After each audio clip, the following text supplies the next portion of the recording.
question. Many believe that the current gun control laws are suitable, and further restrictions would put more guns in the hands of criminals and endanger the Second Amendment rights of Americans. What policies support your thoughts on this?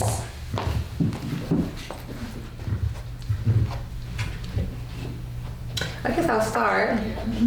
So there's actually no policy there's no policy in place that just kind of supports that.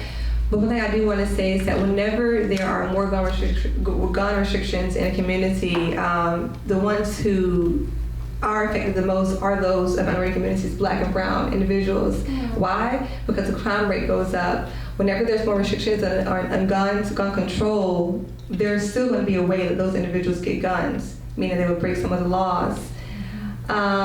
Also, so there's no policy in place to support that. When we think about it like this, and the question asks about, how is our Second Amendment endangered?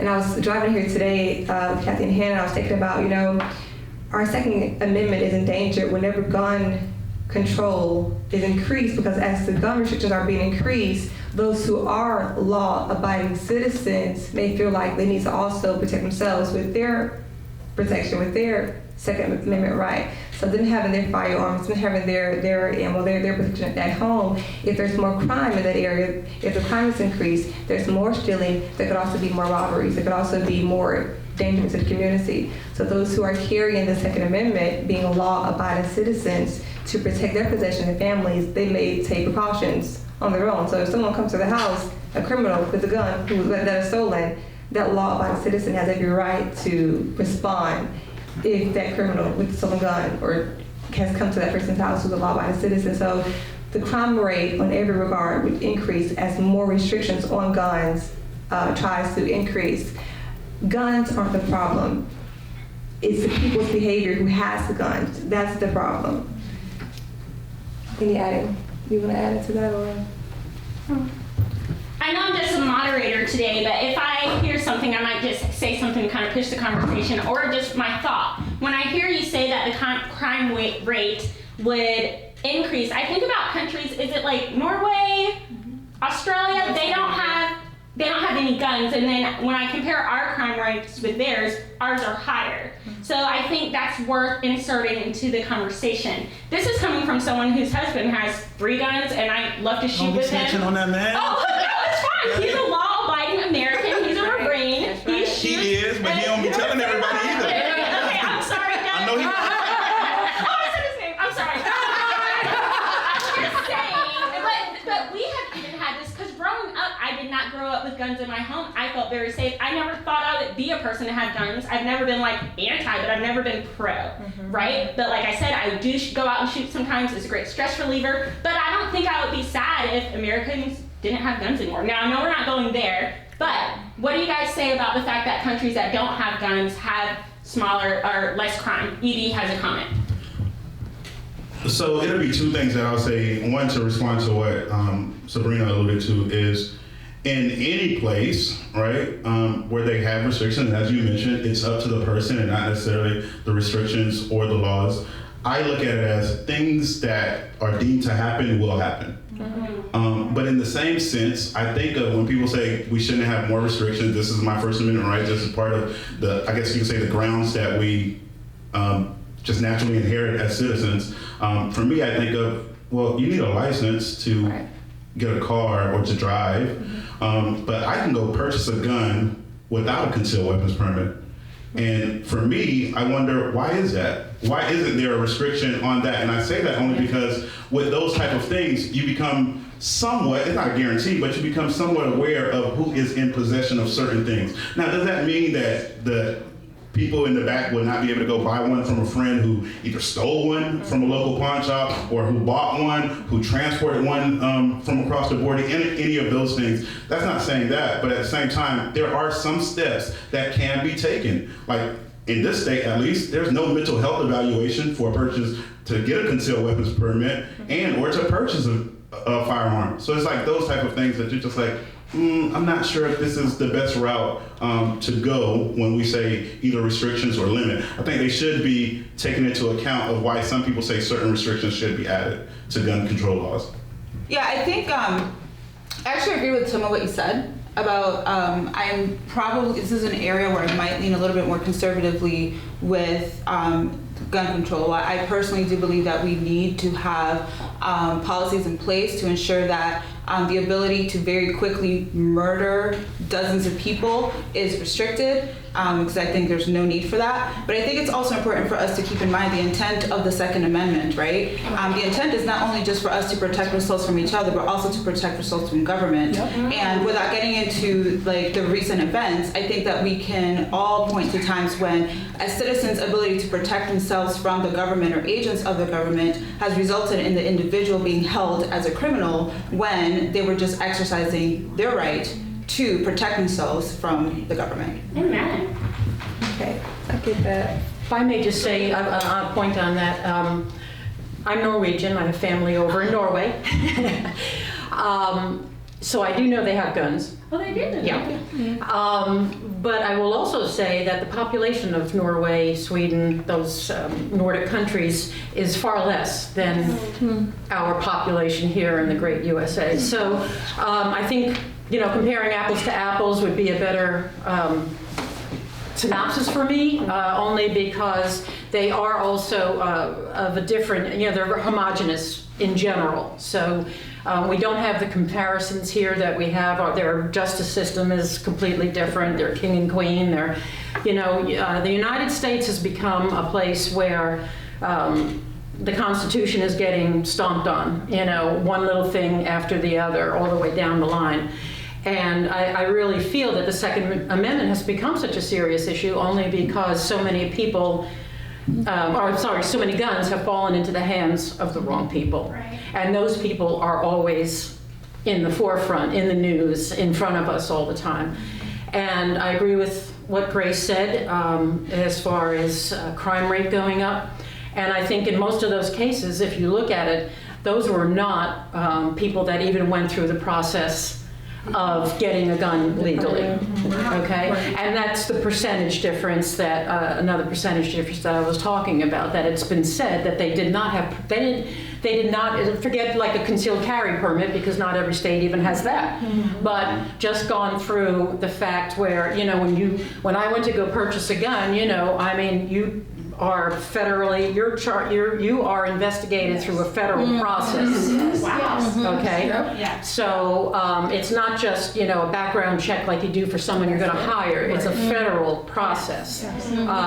And if there's something in there other than, having a mental disability, they're going to find it and you're not going to get a gun. That's been my experience. Yes. And so, as I said, I think a lot of the guns that are out on the street now are illegally gotten and have been smuggled or have been, gotten wherever and brought into the country. So I just like to look at that end of it, because the people that I do know belong to gun clubs. They take, like you and your husband, take responsibility for owning a deadly weapon. Right. So thank you. Thank you. Do you have to hold it? I don't think I need a mic, but so I just want to touch on something that's kind of near and dear to my heart, is mental health. So my husband's a mental health practitioner. I used to be a substance abuse counselor, and the biggest thing that I noticed in a lot of these mass shootings is that the person was mentally unstable and did not have his meds, him or her meds. They did not have the care that they needed, and they stole a gun from a family member to commit a series of shootings. Parkland, Columbine, the military-based shootings, these are all men and women who are unstable, that had a history of mental health, that unfortunately in America, we do not force meds. I won't get into that debate, but we have people here who are struggling with a mental health issue, and then they don't know where to turn, or their mind tells them to harm self or others, and they go out and they grab the nearest gun. And as a family members, when you're speaking to family members, you will never want to think someone in your life is that ill where they would take a gun and hurt somebody else. And unfortunately, they don't think to lock it up or put it somewhere safe or really, hide that combination, and that person turns to that, and then we have these issues. So I just wanted to touch on mental health as a big component in a lot of these shootings. Very good. I mean, I was just gonna say that I believe that anybody who is going to take people's lives has a mental health issue. Like that type of person, you know, if you're out, you know, willing to harm people in that manner, you have a mental health issue. Yet and still it is a crime and people's lives are taken, you know, and that has to be, you know, handled as well. And I will say about myself, I kind of would kind of lean in the way of Flo, like I vote a certain way, but I don't subscribe to any specific party and say this is, because I don't agree fully with either party. There's things that I can agree with on one side and then things I agree with on the other side. And in regards to this issue, I won't keep belaboring the issue, but I will say, you know, a lot of the things are, you know, I think we definitely need to do our due diligence to have restrictions and things in place to do the best that we can. But unfortunately, we know that people are going to do whatever people are going to do. And unfortunately, but I think we still have a responsibility to set things up as best as we possibly can with the restrictions, with the checks as much as we can. But unfortunately, the bad part about these situations is that it's not the lawful people that are causing the issue, because, you know, and so I will agree, that's why I want to say I do agree with that part of what you said. And I'll close out with this. When we say that, that it's not the lawful people, just being, because I can't speak for the other 49 states and U.S. territories, but there have been countless people just recently in my hometown of Polk County in Winter Haven, or in Polk County, where some people who are concealed weapons permit carrying individuals who have their own perceptions of what it means to stand your ground. And we just saw a person who went to jail and they'll be waiting trial and all of those things. Also, one of the things to just allude to the mental health thing, one of the things that sometimes frustrates me as an individual is that we'll talk about, and this is a whole nother conversation, so I won't go too far in it, but when some of these conversations happen with mental health or with certain people, it seems to be a specific narrative for a person of a specific background. Where I'm pretty sure if an evaluation were done to a lot of other people who may only kill one person or is who part of some type of group or is in the area of Chicago, because they always come up, they probably will have similar instances where they're like, oh, this person has mental health issues, but the charges for that person will be slanted in a way against him. And those type of things should be just taken into account. And that's why I said everyone who does that has a mental health. It's not just certain people of a certain race or certain, that they only have the mental health and then these other ones are just criminal. I feel like if you're doing this, you know, that's not a mentally healthy person isn't out to take the lives of other people. Right. All right, our second question. Nearly 2/3 of Americans support restricting abortion after the first 3 months of pregnancy. But many find challenges with restrictions before or even after then. What policies have impacted the U.S. positively or negatively in the debate about abortion? Good. I'll speak first on that again. As a Christian, I cannot possibly validate abortion on any level. It's my personal belief. As far as policies are concerned, I feel that Roe versus Wade, you know, which is what everybody talks about primarily. If you really research Roe versus Wade, that whole situation was hijacked by a couple of lawyers. The woman, Roe, actually ended up having her third child and giving it up for adoption. So it wasn't even a matter that she was in desperate need of some sort to have an abortion for any specific causes. I know we get into situations where we're talking about rape and incest and the health of a mother.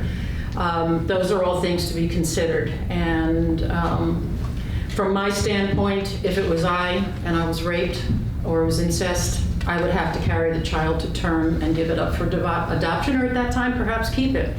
But as far as policies are concerned, I think it's become more of a political volleyball for people to toss around and not really think of an unborn child, which I believe happens at conception.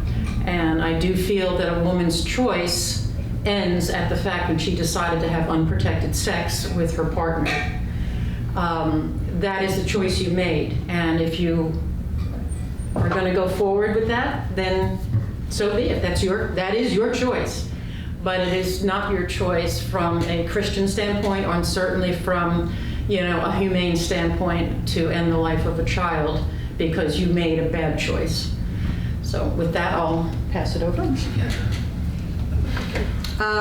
So on September 24th, just this week, President Trump just signed an executive order, and it was basically to sustain and to take care of every child born, especially those who have survived an abortion. So he has done that. Not only has he signed a law, an executive order to sustain the lives of those who have been aborted, who survive, but he's also making sure they receive the neonatal care they need as well to survive. That helps the U.S. The question was, what policies impacted the U.S. positively or negatively in the debate about abortion? That's a positive impact for the U.S. recently signed. As believers, as we said before, we're here standing on the precepts of Christ, on the precepts of God. God is the giver of all life. The devil comes only to steal, kill, and destroy, not Jesus, not God Almighty. So I have a couple of comments in response. I personally, I do not subscribe to the belief that as a Christian, I expect certain things from other people, because there's still so much room for interpretation. I believe when we get to heaven, many of us are going to find like, whoa, I read that totally differently than it was meant to be. I personally am 98% sure I do not want to have children. I should not be responsible for children. That said, I also don't see how I can make the choice for someone else. Well, I agree that when someone has made a choice to have unprotected sex, both adults need to figure out the right way for them to take responsibility. What I don't subscribe to is a belief that someone who has a child in that situation, whether within or outside of marriage, that it was necessarily their choice. So I'm going to be very careful with that. Speaking to policies, that's one of the few things that I have agreed with done by President Trump.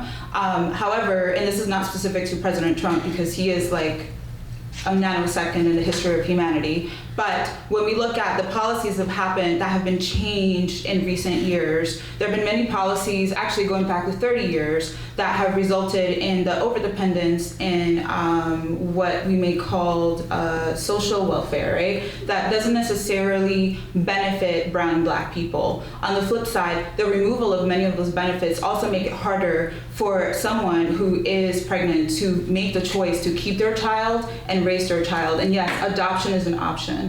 Adoption is common in my family. We bless it, we welcome it, whether legal or not legal adoption. My family, probably a third of the people I'm related to, I'm Dominican. We're cousins, we're not even sure how. But that said, when we have policies that make it difficult for someone to make the choice to raise their child, to keep their child, and to move forward, it is in a way inadvertently contributing to the decision to terminate a pregnancy. Yes, adoption is an option, but I cannot make that decision for someone else. It is very hard for me to do that. Well, I personally would not necessarily, I don't think that I would terminate a pregnancy. I've never been in that position, so I don't know what it's like. I've never been pregnant by choice or not by choice. I don't know what it's like. I have a choice to use birth control, and there are people who think that I'm a terrible Christian for using birth control. So I think that when it comes to the delineation of the stance on abortion, or forget abortion, even birth control based on faith, I think that's on squishy ground. You mentioned something about the welfare and the ladies on the welfare, and the people on welfare, right? Can you go back to that? Sure. So, and when I say welfare, I don't necessarily mean welfare specific to, like, you know, we think of welfare, we think of like food stamps and housing assistance, right? I think that many of those policies have unfortunately caused harm when they were not intended to cause harm. I do believe that there have been instances of people who have depended. I also believe that it has been used very well by people to overcome a challenge in a particular season of their life and move on. I've had that experience, not personally, but in my family. However, the removal of some of those benefits can also result in people having a tougher choice to raise the child themselves. How? Because if I'm in a situation where my income gap results in not having enough money for me to have, not having the kind of work where I can have private health care, for example, not having enough income to pay my rent, to pay for bills, to pay for potentially childcare if need be, if it's in the case of a single father or mother, I may feel like I have more odds stacked against me and may be more inclined to figure out a solution to not parent this child. And of course, like it or not, one of the solutions available is to terminate a pregnancy. Many parents, I get what you're saying. The reason I asked you how is because many parents, when they are no longer depending on food stamps or government assistance, that actually becomes a muscle for them. That actually becomes encouragement for them to actually either get a certificate, go back to school. They actually build themselves up from that point when something is taken away from them. If they spend their lives depending, they're not going to achieve their dreams. They're not going to go forward. They're not going to begin to build generational wealth. So I get what you're saying.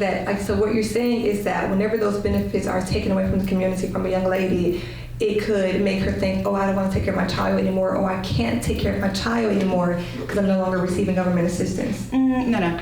Okay. Before the child is born, if, say someone is, let's call her Casey. Casey is 20 years old, lives on her own, works a couple of jobs to make ends meet. Maybe is or is not in college. Makes enough money to barely pay rent, buy groceries, pay bills.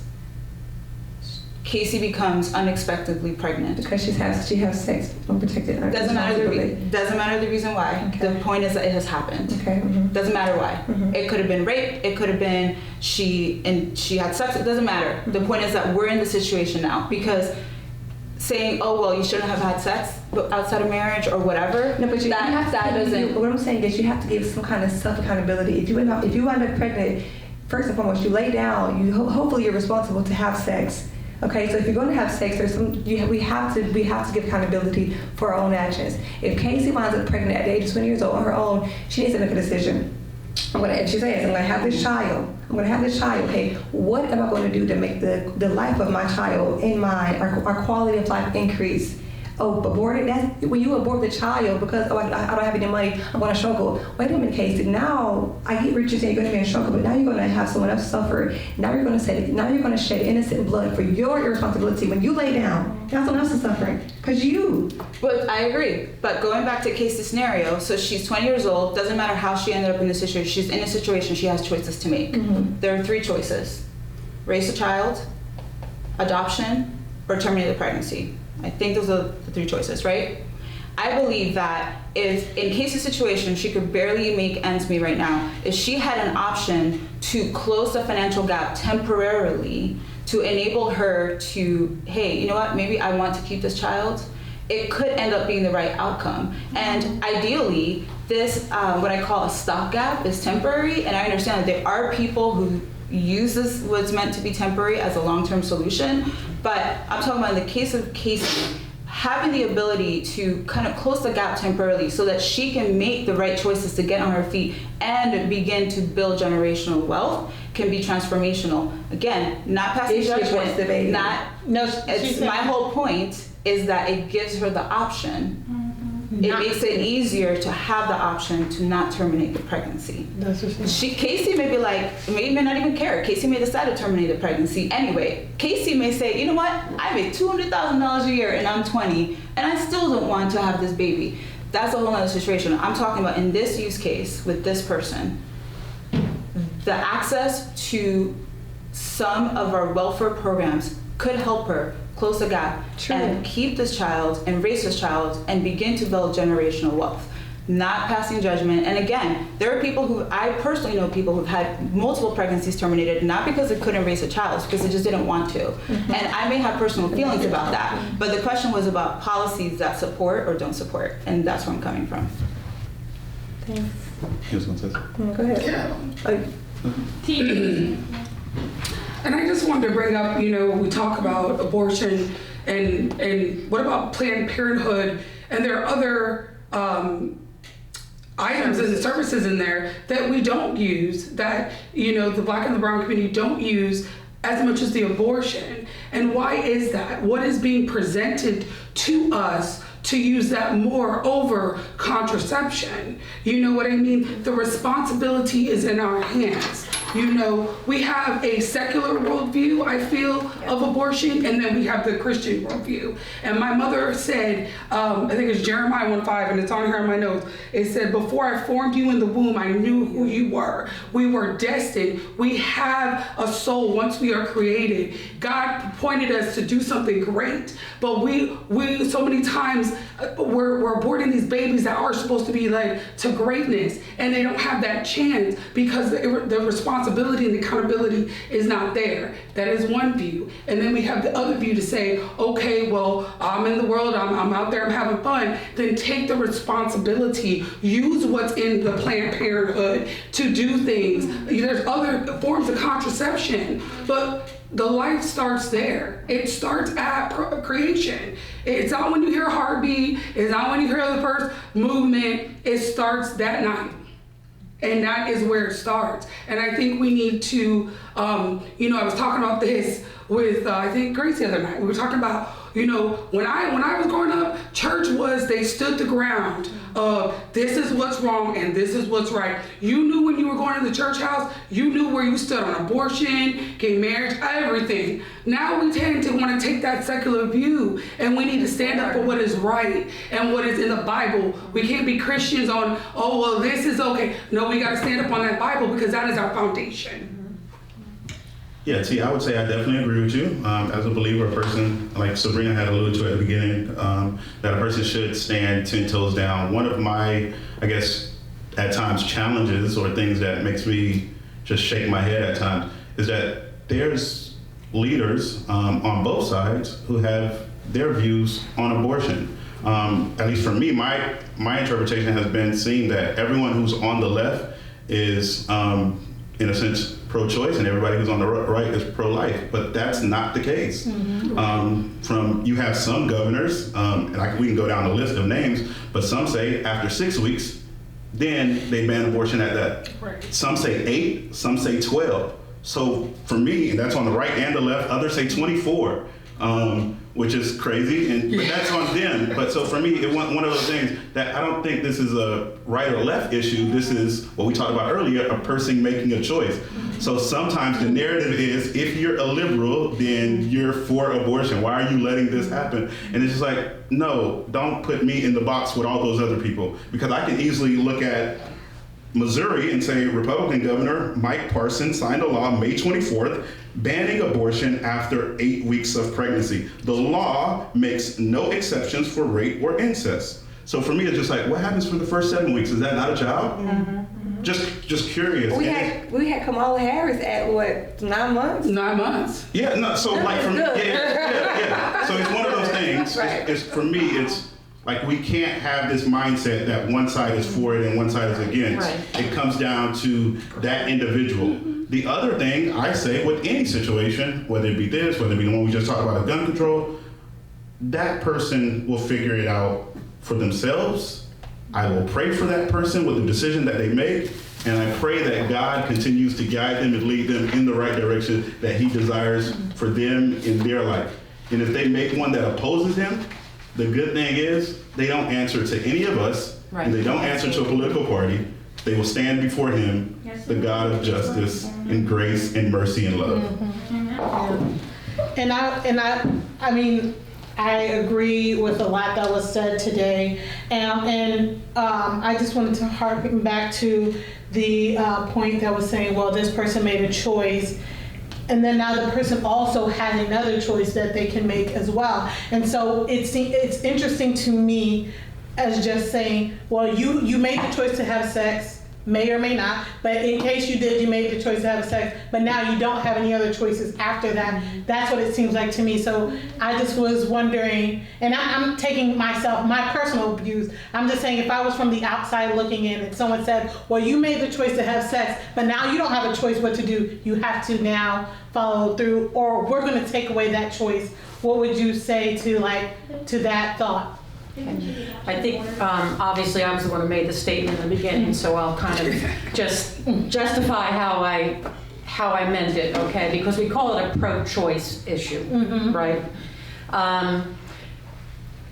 In my opinion, again, it's my opinion, it's not a policy. Yeah, go ahead. I'm saying that as a Christian, I feel that you make a choice to have unprotected, I'm saying in the instance that you have unprotected sex, when we have in 2020 every option pretty much available now as women to protect ourselves if we have a partner who chooses not to, or maybe you have a partner that chooses to as well, and that's great.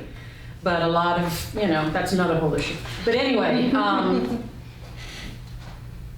I think what I was saying is that if it's a pro-choice issue in my mind, okay, the choice was made at that time. Okay? And now you're but I'm not saying, if I'm not saying you don't have choices. You do have choices, and that's what Roe versus Wade is all about. Is the choice. But as a Christian, we made a choice. And you could be married and have unprotected sex. We know that. So, go ahead. Do you want to say something?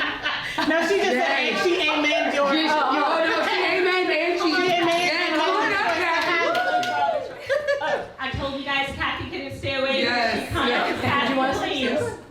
I think it is important now also to look at policy. And we've got, so we've been talking as Christians, is that the right thing to do? Right. I think it's extremely important as Christians that what any one of us thinks about it doesn't matter at all. Exactly. It only matters what God thinks about it. And clearly, this is one thing in the Bible that is clear, and no one would argue that in the Bible. The taking of innocent life, God detests. He finds it detestable. So that one is clear as Christians. So there's no option for us as Christians. We also don't make other moral decisions based on how our life is going at the time. Okay? So I have a 2-year-old and I lose my job. Do I have the right to kill the 2-year-old because I lost my job? No, we don't make that decision. So we cannot make that decision for the child that's in the womb. That's what I feel as a Christian. But let's talk about policy. What we've got now under the Trump administration is we had under the previous administration taking of taxpayer money to pay for abortion, particularly in other countries. And as Christians, that is not something that we want to do. I think there's the name of that, the Mexico City law. Yeah, Mexico City. Okay, the Mexico City law. So that's not something we want to do. We also don't want our money as Christians to go to organizations like Planned Parenthood that do kill babies. I think, Grace, you have information about how many black babies were aborted in New York City in 2019. It was just as many that were born. Now, there's the genocide of the American black community. It's occurring within the black community, and it's occurring at the behest and the encouragement of organizations like Planned Parenthood. Planned Parenthood should be as believers, that's who we're going against as believers. Okay, it's because of their policies. You have a quote, I think, from Margaret Sanger about what the goal of Planned Parenthood was from the very beginning. What was that goal? In short, and really, really short, we don't want the word to get out that we want to exterminate the Negro population, and the minister is the man who can straighten out that idea. If it ever occurs to any of their more rebellious members, in her autobiography, she proudly recounts her address to the women of the Ku Klux Klan in Silver Lake, New Jersey in 1926. So what she was saying is Planned Parenthood, formed by Margaret Sanger, was planned as a eugenicist, she wanted to get rid of the undesirable races. And she said the way I was going to do it is she said, let's do it through the pastors, because people will listen to their pastors. That's what that quote was. And they will listen to their pastors. Also, most Planned Parenthood facilities are in minority communities, okay? So more minorities are going to be aborted because now you're within walking distance of a Planned Parenthood. That is not what minority communities should be doing to their babies, and I think we can all agree with that, all right? That's where the genocide of this minority community is happening there. You can look at the numbers. Now, everyone says Planned Parenthood does other services. Okay, they do absolutely no mammograms, 0. You can look that up, okay? They do some other things that's less than 3% of what they do. What they do is abort, and what they mostly abort is black babies. How many black babies do we have that have been aborted? Over 22 million and counting. Of So black what we're babies being dealing aborted. with is, let's look at policies that either support the aborting of black babies or don't support it. And the Trump administration has been trying to get money away from Planned Parenthood. That has been easier said than done. But that's one thing that the Republican platform clearly says in its 2020 platform, does not want to support giving money to organizations like Planned Parenthood, does not want to support giving money internationally to abortion organizations. And I think as believers, we can agree that that's not where we want to spend our money. And at the same time say, let's build up those support systems for those women so they don't get into those types of situations where they feel that they have to do it. But let's also remember that moral choices never, ever depend on what our situations are at the time. We don't think that in any other way. We don't think it's okay for people to kill a 2-year-old, even if we say, oh, I would never do it. I don't want to make that choice for a 2-year-old. Yes, we do want to make that choice. So I think we can make that choice for a baby in the womb. Thank you. Thank you. I told you guys she wasn't going to stay away. We had the rebuttal that's going to come from this side, but I do want to share 2 things just personally. I am from a lower income neighborhood, right? I'm from Rocky Mount, North Carolina, the 9th most impoverished city in the nation. Woo! I never heard of Planned Parenthood until I was an adult. So when you guys were when you said they're mainly in minority neighborhoods, and this side was like, yeah, I was like, really? No, I was you trying to said you had whisper. something else. Oh, yeah, something else. I was like, I didn't have one. I don't And have one maybe in my because my neighborhood. mom was so strict. Listen, I grew up Super strict Christian family. Maybe there was one and I just didn't know. No, It was yeah. my business to know. So there's that. And then the other thing is, I want to challenge you young professionals who are watching. A lot of you have said to me, well, you can't really base your presidential vote on this stand, because think about the other presidents we've had who have been pro-life, and guess what? Abortion is still happening. Well, what you need to do is what Edie was doing. Look locally. Know what you believe, and when you vote locally, when you're voting for those governors or those mayors, see what they believe, because things can change. We, the people, hold the power. That's all I want to say about that. I'm going to go down the line. I was gonna go, but you want me to skip in the interest of time? Oh. No, because we started late. We'll just go until we can't. If you have to actually go, you can't. Anybody? But Okay. we probably won't get through all 10 questions. We started late, but we will. I'll stay as long as you will stay. Okay. So I'm gonna let you guys respond, and then we'll go to the next question. I'll respond, and I'm actually going to leave my personal opinion on Planned Parenthood because I think that that's not the point here. But I want to be very careful when using quotes by someone said in 1926 to support a point. Well, I do believe that her entire platform was absolute garbage, and the Lord would have to help me resist the desire to punch her in the face if it were 1926. But I do want to be very careful, though, to make sure that we're basing on the information that we have now, not on what someone said then, because if that's the case, then why do we still have the police, considering that the police were created in order to keep Black people in check? That was a very long time ago, and so was the creation of Planned Parenthood. I think that it is important to look at what services are they providing, not providing now, and how does that align with our Christian values? Not necessarily its origins, because if that is the case, then there are a lot of institutions that we need to probably dismantle or replace or reform or in some other way address because of what people said 150 years ago. Maybe you had a comment? Yeah, my comment is similar. The other thing is just two quick things. One, when we say that we can't, I guess, figure it out for someone else morally, or there is no this side or that side, I think that takes away from that person's free will that was given to them by God. That person has the choice to do, in a sense, as they please. Now, if you disagree with it, that's between you and that person. And most times that person might not care that you disagree with them. So you can have your stance of where you're at, again, whether you lean left, whether you lean right, but that person has their free will. And again, on Judgment Day, they will not stand before you, they will stand before God. The second one is, there has been, as she just mentioned, countless things that has attacked the African American community. And I don't think, like, at least for me growing up, abortion was not something that I thought of, maybe because I was born. But it's one of those things, it's one of those things that this is not something that was talked about in my neighborhood in Inwood. And we definitely did not have a Planned Parenthood in Winter Haven or in Inwood growing up. For me, if it was there, I didn't know about it. We were more afraid of other people than this specific alleged genocide.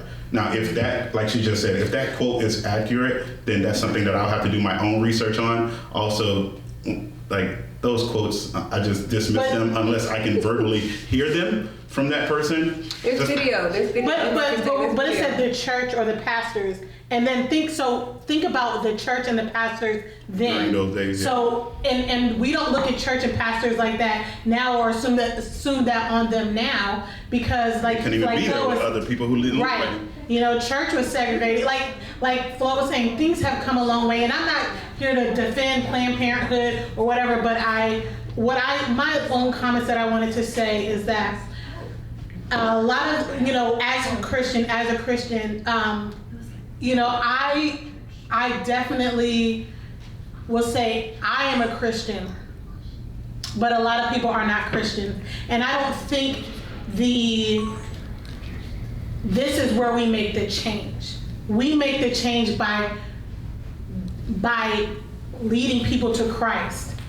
Not because while we're making we're saying as Christians we do this, but there's a lot of people that are not Christian, and they're making these choices. And maybe even people who call themselves Christian or feel that they are Christians make these choices. But I think I don't think the law is what makes the people make those choices or not. I don't think it being legal or illegal, because when it was illegal, people were still doing it. I think what is important, I believe, is the people and the people interaction and providing support. That's one thing I really did appreciate that Kathy did say, is like supporting people, and not so the person gets pregnant and they can't, before they can get to adoption, they have how many doctor's appointments that they have to get through before they can even, if they decided to keep the child, how many doctor's appointments, and I understand. So it seems, I guess what I was originally saying before we went back and forth is like, it seems as though once you make this bad choice, quote unquote, could be good, could be bad, but if you're like this, I made a bad decision and now I don't want to take the consequences of this bad decision, I'm going to terminate the pregnancy. We're saying, you know what, you made this bad decision, suck it up, deal with it. But then we're not doing anything to help them suck it up and deal with it, because that's their decision until they decide we want to abort. Now all of a sudden I'm jumping back in to say you can't do that. And there's plenty of programs that help ladies that for me, I see all the billboards saying, you know, are you pregnant? Are you concerned? Are you confused? There's help. There's help. No, it is. She's saying that there's ready to help the young lady take care of her child besides abort. So they exist. That's what I'm saying, and that's why I'm not saying that they don't exist. And just like she was saying, Planned Parenthood does more than just abortions. Like, I think there are these options, and there are a lot of things out there that people are only, when have your agenda, you're only focused on the negative or what proves what you are trying to convey, is what I was trying to say. Okay, so we're going to move to our third questions, but remember, young professionals, take all this to heart, do your research, pray, and vote responsibly. Question number 3. There are criticisms that the party that is the most pro-life is also the party that is the biggest advocate of capital punishment or the death penalty. For example, the Biden campaign is pro-choice and against the death penalty, and President Trump's administration is pro-life and pro-death penalty. Those who support the use of capital punishment believe the government has the right, while those who oppose argue that the government should not be vested with the authority to determine who lives or dies. Does a contradiction exist here? For me, it used to. Yeah. It used to. I used to feel like, oh, I'm all pro-life. But the death penalty, I don't feel like I as a person, I as a leader, if I was a judge or if I was part of the grand jury, I don't feel like I would want to be a part of any execution of a human life. Mm-hmm. And that, I kind of had some contradictions until one day happened. And I began to think about why is the death penalty even a thing in America? Like, why is that so? And there's a few scriptures I want to share with you all. There's plenty of them, but I'll share one from the Old Testament and one from the New Testament. The first one I'll share with you is Genesis 9:6. It says, if anyone takes a human life, that person's life will also be taken by human hands. For God made human beings in his own image. And I'll read to you the New Testament. This is Acts 25, verses 8 to 11. Paul said, I am standing in the emperor's court where I must be tried. I haven't done anything wrong to the Jews, as you know very well. If I am guilty and have done something wrong for which I deserve the death penalty, I don't reject the idea of dying. But if their accusations are untrue, no one can hand me over to them as a favor. I appeal my case to the emperor. So I think it's like the death penalty, it sounds horrible, of course, because we're humans. We don't want to see anybody. We don't want to see anyone be put to death, so we say. So, of course, it sounds uncomfortable to hear the death penalty, but I see the reason for it. First and foremost, it's biblical. And there's a price to pay with any consequence. You reap what you sow.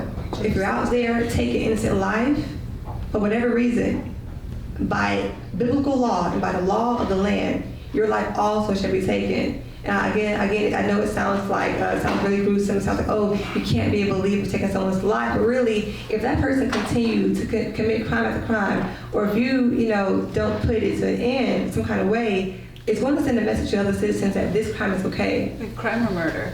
Murder. Okay. That murder is okay. Yeah. That murder that is okay. So it's almost like, but it's almost like you're given the okay. And it's like, yeah, you can serve time, you can serve life in prison, but ultimately, a price needs to be paid. And according to the laws of the land and the laws of the Bible, if you take a human life, your own life should be also taken away. And I thought about, oh man, well, what if that person had a second chance at life and they received forgiveness, the family forgave the person, and it was just all okay? It doesn't matter. There's a price to be paid. That person can receive Jesus Christ, be forgiven everything, but still, for the laws of America and for any country that exercises the death penalty, that price would have to be paid. It sounds unfair, but it's like I get the logistics of it. So of course, I'm all pro-life. If it came down to if I was ever part of a grand jury, if I was ever in the Supreme Court, and the death penalty was an option, and it was presented for that person that murder committed, the death penalty, if it makes sense, the death penalty would have to be going to choose, not just because this is law of the land, but also my God says it as well. Again, can it be forgiven? Sure. Can it receive forgiveness from the family? Sure. But ultimately, a price has to be paid, because if it doesn't, I'm telling you, it's going to send a message to other citizens that this is okay to happen in our country. My boss always says Jesus paid it all.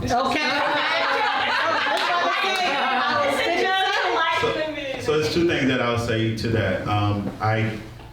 For me, I disagree that a person can be pro-life, and in a sense, pro-life in the sense, because I know you people like to take sound bites, where you can say abortion is wrong, but euthanasia via death penalty is okay. I just don't understand if the case is keeping a person alive.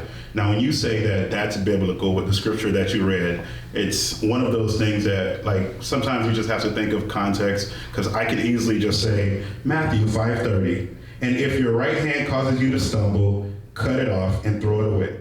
Like, are people doing that? No. Are you as a believer doing that? Probably not. I'm pretty sure everybody in this room has stumbled before and they still have both arms with them. So let's not, I guess, tagline a scripture here and there to, again, what we talked about, a quote earlier, to prove a point. I'm not sure what Jesus would do in today's case for some of what we see on the death penalty. The other, and I say I don't know, because what we see as well is because there has been countless people on death row who have been exonerated. So the jury and the court system has failed people. So there have likely been people put to death who have not deserved it. That's true. So it's one of those things that when we say, oh no, that should happen because this is the sentence that they got, it's like, let's be very, very cautious to, one, make sure that this person actually committed this crime. And then I would say that certain individuals, if not all, should just be in prison for whatever their sentence is or whatever that law deems. The other thing is when you say, like, oh, this person committed a crime, one of the things that frustrates me is the inconsistency. Again, like, one person can kill somebody and get put on death row. Another person, like we've seen in the last 6-7 months a little more frequently because of video evidence, can kill a person and they can walk home and go to their family that night. So it's just like, where are these laws? Where is this thin line? How do I, as a believer, try to figure these out or navigate these little portions of scripture that say you have a chance to make an appeal, but it's not a guarantee for you? But that's just me. Okay, if I may just put it, I'll keep my personal feelings out of it, and I'll just let you know that constitutionally, the Fifth Amendment does clearly state that the death penalty is firmly settled by its explicit mention in the Fifth Amendment. So, again, I'll keep my personal opinions out of it and just say that if we are to follow the United States of America Constitution, then the states should individually have the right to make that decision based on the Fifth Amendment. If you want to keep scripture out of it, if you want to keep that, the Fifth Amendment outlaws double jeopardy. It has the right against self-incrimination. Everybody's pleading the Fifth. Substantive due process, eminent domain clause, yada yada, and a grand jury assembly to determine probable cause. Okay, and then an indictment. So yes, does our system always work? No. Those because it's humans making those decisions. But constitutionally, okay, it's in there that says the state has the right to do that. So if we are to follow the Constitution, it's there. And like I said, I'll leave the personal stuff aside. Oh, go ahead. No, I completely agree with you. The Constitution does, the whole point of this experiment of the United States of America, the whole point of this experiment was to have a mashup of states that are going to share a federal army and share a basic understanding, but allow the states to rule, how to govern themselves however they want to. That's the whole point, right? So yeah, I completely agree that according to the Constitution of the United States, yes, the states have the right to figure out how they want to, if they want to, use capital punishment as a part of their criminal justice system. A couple of things that I want to comment on that. Even though I agree with the way that it's written in the Constitution, a few comments. One, this is under the assumption that crime is administered consistently, and that justice is administered consistently, and it's not. And we know that since the 1990s, with the creation and the wide adoption of minimum prison terms, and 3 strikes and you're out. And this is where me and the Democratic Party don't agree. I know y'all love Hillary, but Hillary created this. That's right. That said, said, when we have 1 in 3 black men at some point Yep. finding themselves in jail or prison in some Yep. shape or form, compared to only 1 in 17 white men, Yep. and we see that only a third of Americans even are able to take advantage of the way the system was intended to be because of these minimum sentences and because of profiling, because of the bias of our criminal justice system that was created, police were created to police black and brown people. When we look at all those things that already tell us that make things unfair, that results in an outcome that the police officer, whether he chose it to be this way or not, he is in the position to be the police, the judge, and a lot of times the executioner, because he's choosing or she is choosing the charges, and the district attorney is blessing those charges, and because the way the system is stacked so that going to a jury is risky and could result in you losing your life. There are many people who are forced into a position, and let's not even forget into how crazy bail is for people.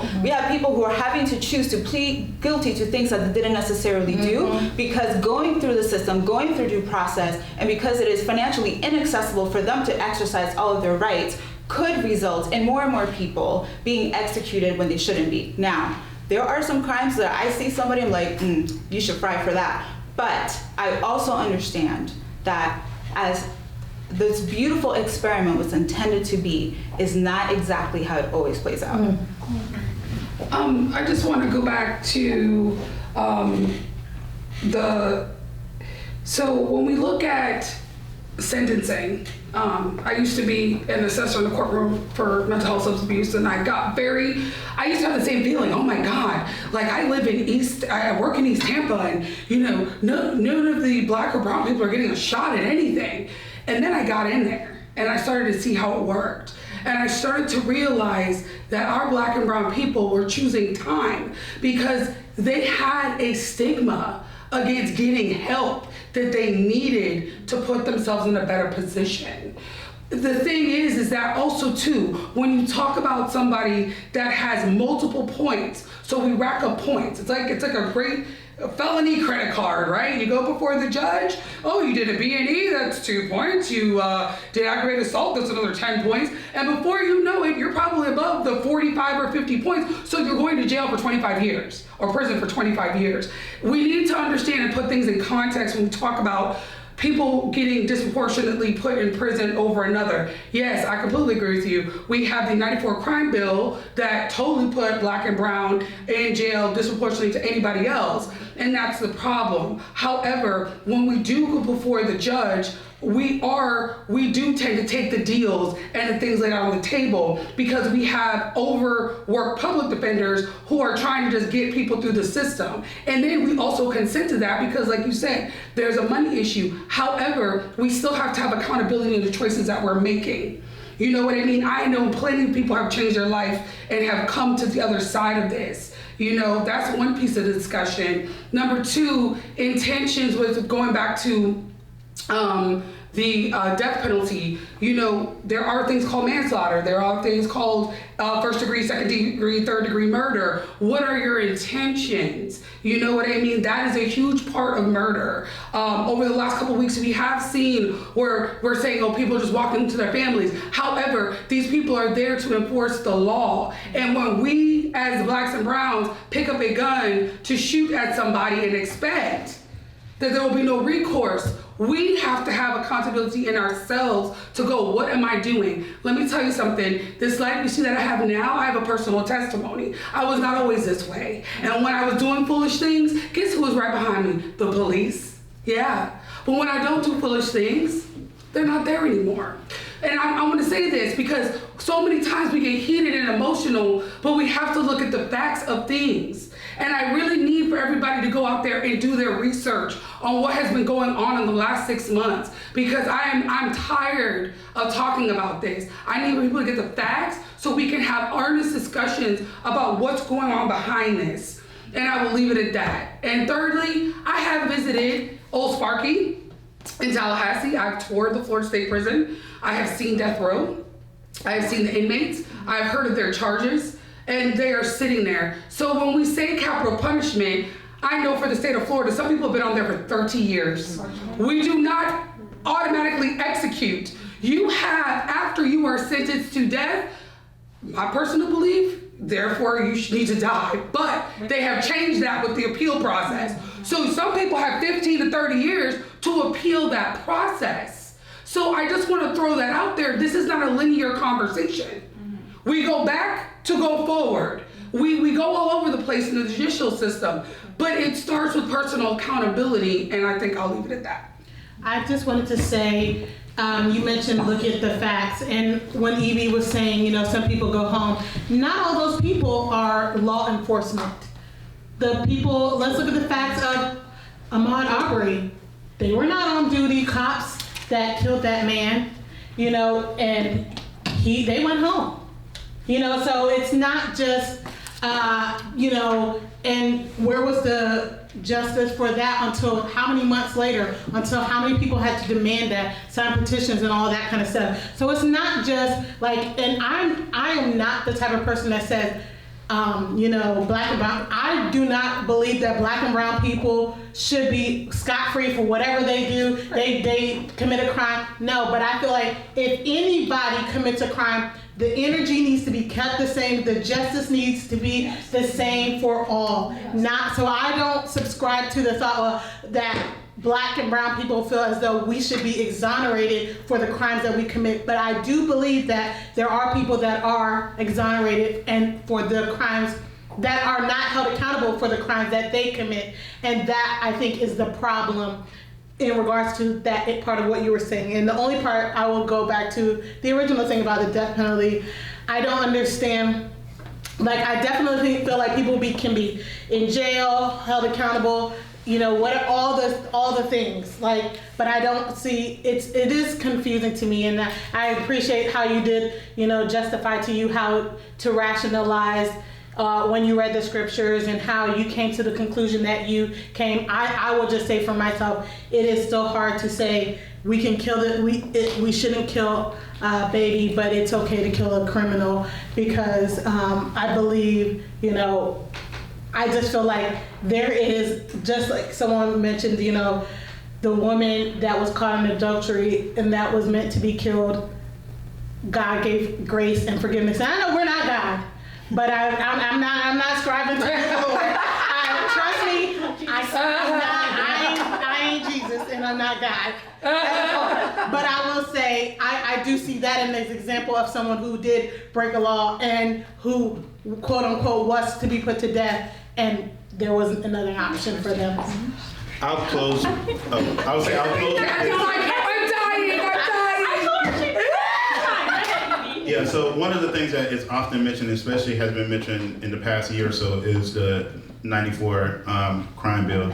And one of the things or a few things from that crime bill that people tend to not talk about is seems like $20 billion that were given to cops within that for local police in communities, where it's just like, hey guys, you guys are in these communities. Now part of that, maybe people may say, well, that was to, I guess you say, attack, so to speak, or dive into black and brown communities and arrest them more often. A lot of people don't talk about the Violence Against Women Act that was part of that crime bill. A lot of people don't talk about the Jacob Wedderting Crime Against Children for Sexual Offenders Act that was also in that crime bill. And like if you pay attention to laws and policies, it's typically, which I don't understand it's one of those things that some days I want to, but other days it makes my head hurt a little more. But it's like a lot of good things are sometimes, I guess you say, lumped together with things that don't really make sense or don't have an overall benefit for everyone. Also, with the, just a case about the death penalty, the Florida State Prison, like that's located in Rayford, my brother has done 2 stints there. Right outside of Gainesville, like 30 or 40 minutes outside of Gainesville. And yes, those people do, or some of those individuals do have time and time again to appeal and appeal and appeal. But most times, those people have little to no resources. The public defenders that they are awarded is not always there in their best interest. They're just doing a job or getting some hours as far as before they officially pass their bar exam. Some of them are bar exam lawyers or certified, and they're just there doing something pro bono at times. And it's just like, it's not always easy, I had 15 years to appeal and appeal and appeal. when a system, and I can't even say a justice system, but when a system is broken, doesn't necessarily help them. And that's why you see some of those people who have been there for 10, 15, 20 years get exonerated. So after appeal and appeal and appeal, it's just like, why didn't this been happen a year ago? Or why is this person fighting to get specific evidence in? Like, that's just a broken system, and I don't see, I guess you say, the pros in euthanasia via a lethal injection. I just don't see the pros in it. Interesting. Thank you, Evie. Personally, I say save the babies. If you should have the death penalty, I only agree with it if it happens swiftly. But then I'm like, oh no, I don't want the blood on my hands, because sometimes those people are found innocent. And it's like, yay, but if it was me, they would have been dead already. And it's like, whoops. So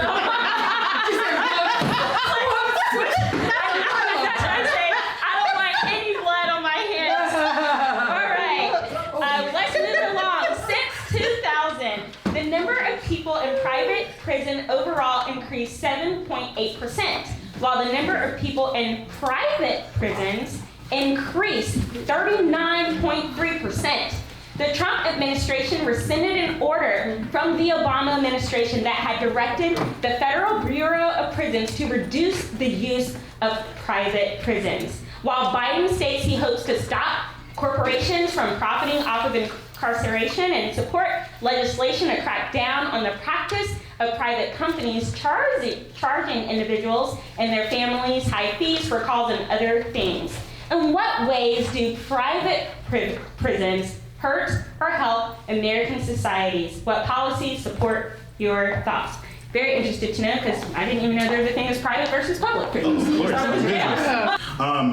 One of the things that has always, and I don't have a policy to reference for this one, but it has always been interesting, so to speak, and I didn't fully hear the question, but it's just like, one, why do we have private prisons is always something that just never makes sense to me. And then just the amount of, I guess, labor that these individuals do. And I know earlier the 13th Amendment was, the amendment, one of the amendments, I think the 5th Amendment was cited about the death penalty. And then the 13th Amendment basically just say, you basically can still be a slave if you commit a crime. Like, in short, at least that's the way I take it. And if I'm wrong, somebody, please don't hesitate to correct me. I love learning and being informed by others. But that's one of the reasons I think that's part of the private prisons. And I think that's why a lot of people have individuals, whether it be law enforcement officers or lawyers or judges, in their back pocket because of the lucrative business that private prisons causes. And to see an individual rescind a decision from another person just is mind-boggling to me. I really don't have much more to say on that. So I have some very strong opinions on this, and I believe that what could have been taken as, well, first off, I do believe that it is in the best interest of the American people to privatize more things than not, because when we privatize, we have more of a stake in our own autonomy instead of government dictating how we do things. However, this is where I am not comfortable. The privatization of prisons as it is today has resulted in essentially creating slave labor to, unfortunately, create and make some of the very things that we're consuming. Hey, if you are Victoria's Secret, you're benefiting from prison labor. Check your stuff. That said, that also means that who's getting something out of this, right? The whole point of the justice system, let's forget criminal, was to protect the American people from the government oppression. That's where we started, right? That we are innocent until proven guilty. We are to be protected by the Constitution and state laws until someone is proven guilty.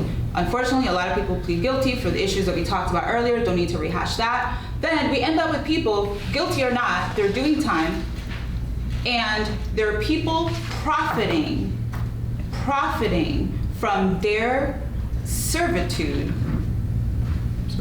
when it was intended as a means to not only punish a person, but deter crime and protect everyone else who's free, right? But here's the thing, guys. Hey, kids, research ALEC, A-L-E-C, who has written a lot of the laws that both Republicans and Democrats have signed into law. Check it out. You shop at Walmart, you shop at Target, check it out, because you're contributing to this problem. So putting that aside, I have issues with basically people who profit from locking people up, profit from selling them things at ridiculous prices, profit from the collect phone calls that they have to make home, profit throughout the entire process, and someone is still supposed to have resources to defend themselves. That doesn't make any sense to me. So the privatization of prisons has resulted in applying capital policy that is supposed to be for free enterprise to handling something that is a matter of the Constitution of the United States. So I just want to bring up, we know that there is things that need to change, right? We're not going to dispute this. However, Trump did sign, the First Step Act.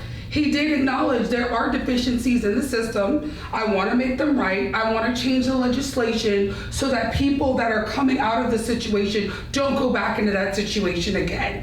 I think instead of focusing on the prison so much, let's focus on, let's not even get there in the first place. Let's take away the crime. Let's take away the lack of education. Let's take away the lack of jobs. Let's focus on getting this person not to do the recidivism that's been going on for years, right? We want to build up in our community and we want to get people to stay out of prison. That has been the trickiest spot of them all. And I think we're starting to focus on that now. President Trump has also signed in like Pell Grants for felons. I know when I signed up for school on the application, it said, are you a felon? You couldn't even get a grant if you had a felony. You couldn't get any of these things. You couldn't even get some of the job opportunities at workforce if you were a felon. So there have been certain legislation even on the other side that has held back people to get out of the issue and the muck that they've been in. So I think we need to look at it from that standpoint. And yes, because of prisons being overpopulated, hey, there's another industry, privatization, but we do that with everything in America because we are America. We have the opportunity to do these things. Nothing is perfect. But I tell you what, this is the only country where you can be cleaning a toilet 1 minute and then running the White House in the next, or whatever goes on. You have the opportunity here to change your life. And that is what we're granted here. You know what I mean? There's so many people in my life that has this story and that has come up. But I think we need to focus on, when men and women come home, let's focus on not letting them go back there. And let's put the privatized prisons out of business because it's so low for you to go to prison that we don't need them. We don't need them. We don't. Oh, girl. Not the private ones. Y'all ready? Perfect. Sorry. All right, moving right along to our next question.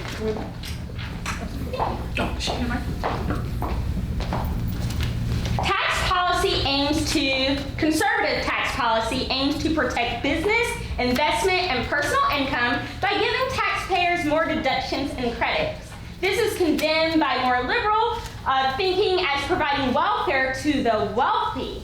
The liberal approach aims to raise taxes for the wealthy in tax havens and stop corporate loopholes. This is condemned by conservatives as socialist ideology. In the past 10 years, what tax policies have had the best impact on American society overall? The money they earn while still providing an infrastructure and safety for those who need a society to function. This is done by lowering the tax burden on everyone and removing burdensome federal regulations that increase the cost of doing business, thus freeing up more capital to go forward into hiring, which then we have lower unemployment. And I think we can all agree before COVID, we were doing quite well on raising the unemployment among all people, okay? I'm in favor of it. I'll put my 2 cents in there, and I've seen it work. It works at hand. We're all grateful for the society that we do live in and for the things that we are afforded. Even if you look at a society, I'll bring up Nordic countries again, they basically have a capitalistic, they say, oh, they're socialism, this, that, and the other thing. No, they're not. They run on capitalistic principles. That's why the people, live well. They live very well over there. what takes them down in taxes is the universal health care, which I know is another whole situation. They are taxed at over 50% of their income. So we really have to pay attention to what is happening here. I mean, here in Florida, we don't even pay state tax. And, you know, if if they wanted to follow a Trump policy, I mean, he even said get rid of the federal tax while we're all going through this mayhem with COVID. That's up to the employer whether they do that or not. I think it should be up to the employee. But that means... I don't want you, Jackson. I mean, you have that option in some companies. But anyway, that is a capitalistic society. It is a free society. It is a society that allows us to go out and buy just about anything, literally, in the world. And not at a price that's, you know, going to put you in the grave. So, anybody else? Yeah. And more importantly, us being a capitalist country, it has allowed a lot of our people, blacks, to experience employment. Okay, so those tax cuts built jobs for us. So it's been 46 years since our poverty rate, our unemployment rate has reached below 6%. With Donald Trump being our president, as of 2019, October and November, we're down to 5.1%. We haven't seen those scores since 1973. Okay, so right now the current rate is 16.8, which is less than the highest rate of 20.7 as of December 1982. So because of us being a capitalist country, it makes more profit for minority people like ourselves, Dominican, Hispanics, even poor whites. So there's some benefits. So I want to read to you just a couple of past policies Trump has implemented for the American people. Under President Trump's leadership, the administration has cut 8.5 regulations for every new rule, far exceeding his promise to cut 2 regulations every new one. Here's the second one. President Trump's deregulatory efforts have already slashed regulatory costs by nearly $50 billion, with saving reaching $220 billion once major actions are fully implemented. So in order for that to be fully implemented, we need to have them another 4 years. That's when we'll see the fullness of that number come to fruition for American people, especially for Black and brown people. But anyhow, the biggest thing I like about the whole capitalist country of America is that it decreases the level of unemployment for our people. That provides more room for them. They can save more, store more, and begin to establish themselves more in the future. So that's my take on that. Sure, yeah. So first I'll start, a couple of things. So speaking of economics, I do believe that in its intended state that capitalism can be beneficial. However, I think that capitalism, if it were used according to the law of Christ, it could be beneficial, but it is not. And that's where I have a problem. Personally, I could say, hey, I don't have a dog in this fight, right? I live comfortably.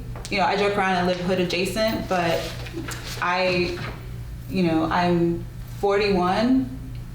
I drive a nice car. I live in a little house in the city, and except for my dogs messing it up, it's a nice house. My husband and I don't worry about finances at all because, the Lord has blessed us, and He helped me get my act together at one point when I was screwing up, So please know, I'm not saying that I want, more taxes necessarily for my immediate benefit. I'm fine paying for the taxes that we pay, and I'm okay with that. Where I have concern is that the assumption that capitalism alone works is almost through the lens of hey, we all love Jesus and we don't, right? Mm-hmm. So if I didn't love the Lord, I'd be as inclined to share my wealth with others. I'd be as inclined to use some of the profits from, had I a company, I don't have a company, but if I had one, would I be more inclined to use the profits in order to create more jobs? I don't know that I could say that I would be. I don't know that. And I think that I do agree that our unemployment, for various reasons, as of pre-COVID, was better than ever. I think some of that is also a result of policies that were put in place before Trump was in office.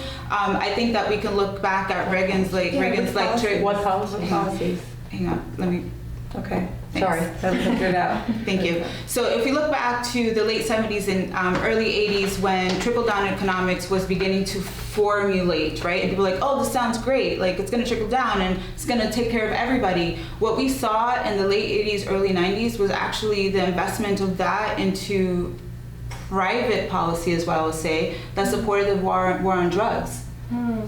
And that did not necessarily help us. Now, I will agree that what President Trump has done as of in the last, I want to say 3 years, while I may not agree with many of his policies, has encouraged more people to say, hey, I'm an amazing leader in a business. Hey, what if I go out and do that for myself? Why do I have to work for somebody else? Why don't I create my own business? We talk about like we're seeing more women in higher offices in large corporations. I'm like, why is that? Why are we seeing more women there? We're not seeing more women starting their own businesses. And I do believe that he has put policies in place, or at least supported policies, even at the state level, that enable that. However, we still live in a fallen world. We still live in a situation where companies are not necessarily translating their profits into more jobs to the proportion that they should. And hey, capitalism, they're not doing anything illegal. Google is not doing anything illegal.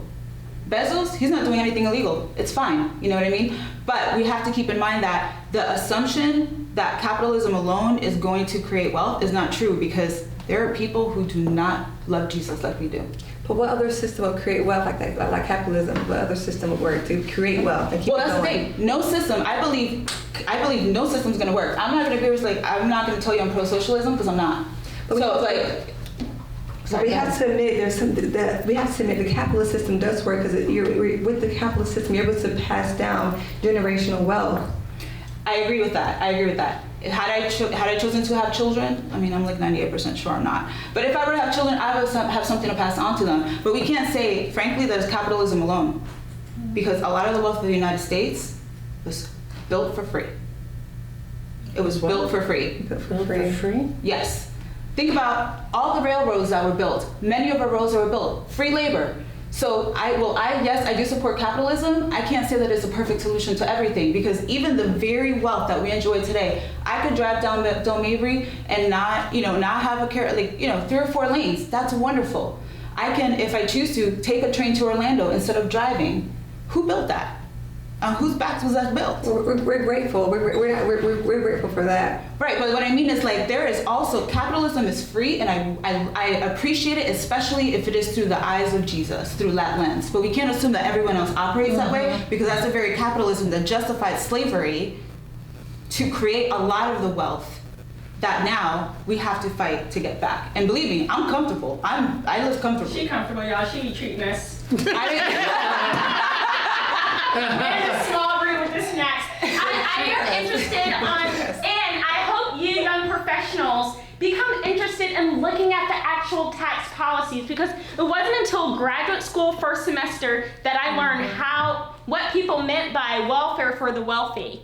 And I'll let you guys do the research. Obviously, I agree with the capitalist society. I also benefit from it. But I don't agree that the people at the top should get the most breaks. Or we talk about even now with them getting so much of the bailout money that some of the small people, there wasn't even any left. So it's like, hey, we have to have the savings ready. You have your 6-month Dave Ramsey, right? Like have your emergency fund ready, Bezos, because it can get you too, right? Any more comments before the next questions? We're going through this really well. We're almost done. Just want to say, if there's anyone out there who knows of a Black business that has been destroyed by any riot, please let me know. BLEXIT is giving away grants for those Black businesses that has been destroyed by riots. Wow. Okay, so that's what we're doing, because we are. That's excellent. I'll say this, just because, and I say this because I don't have a dog in the fight when it comes to capitalism, socialism, kind of none of those. But like capitalism, from what I understand it to be, came around the 17th century.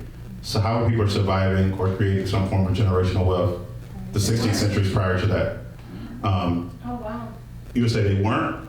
No, because that's what you have. We were living under monarchies. We were living under feudalism. It's only in the 20th century in the U.S. where we've created this concept of wealth to pass on. That did not, besides a very small class like the kings and queens and royalty and all of that kind of stuff. Everybody else was dirt poor, okay, and didn't even have a way making it better for themselves.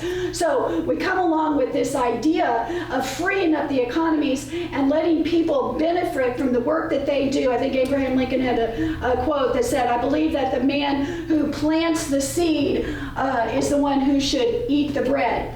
We all would agree with that, right? That wasn't the way it was. Okay, up until we started doing a free market capitalistic system under which free men can do that. Is it always perfect? No, because man is always involved. Man is always involved. Man is always a sinner. But where it will not be fixed is by handing more of this wealth to the government. Because guess what? Who's in the government?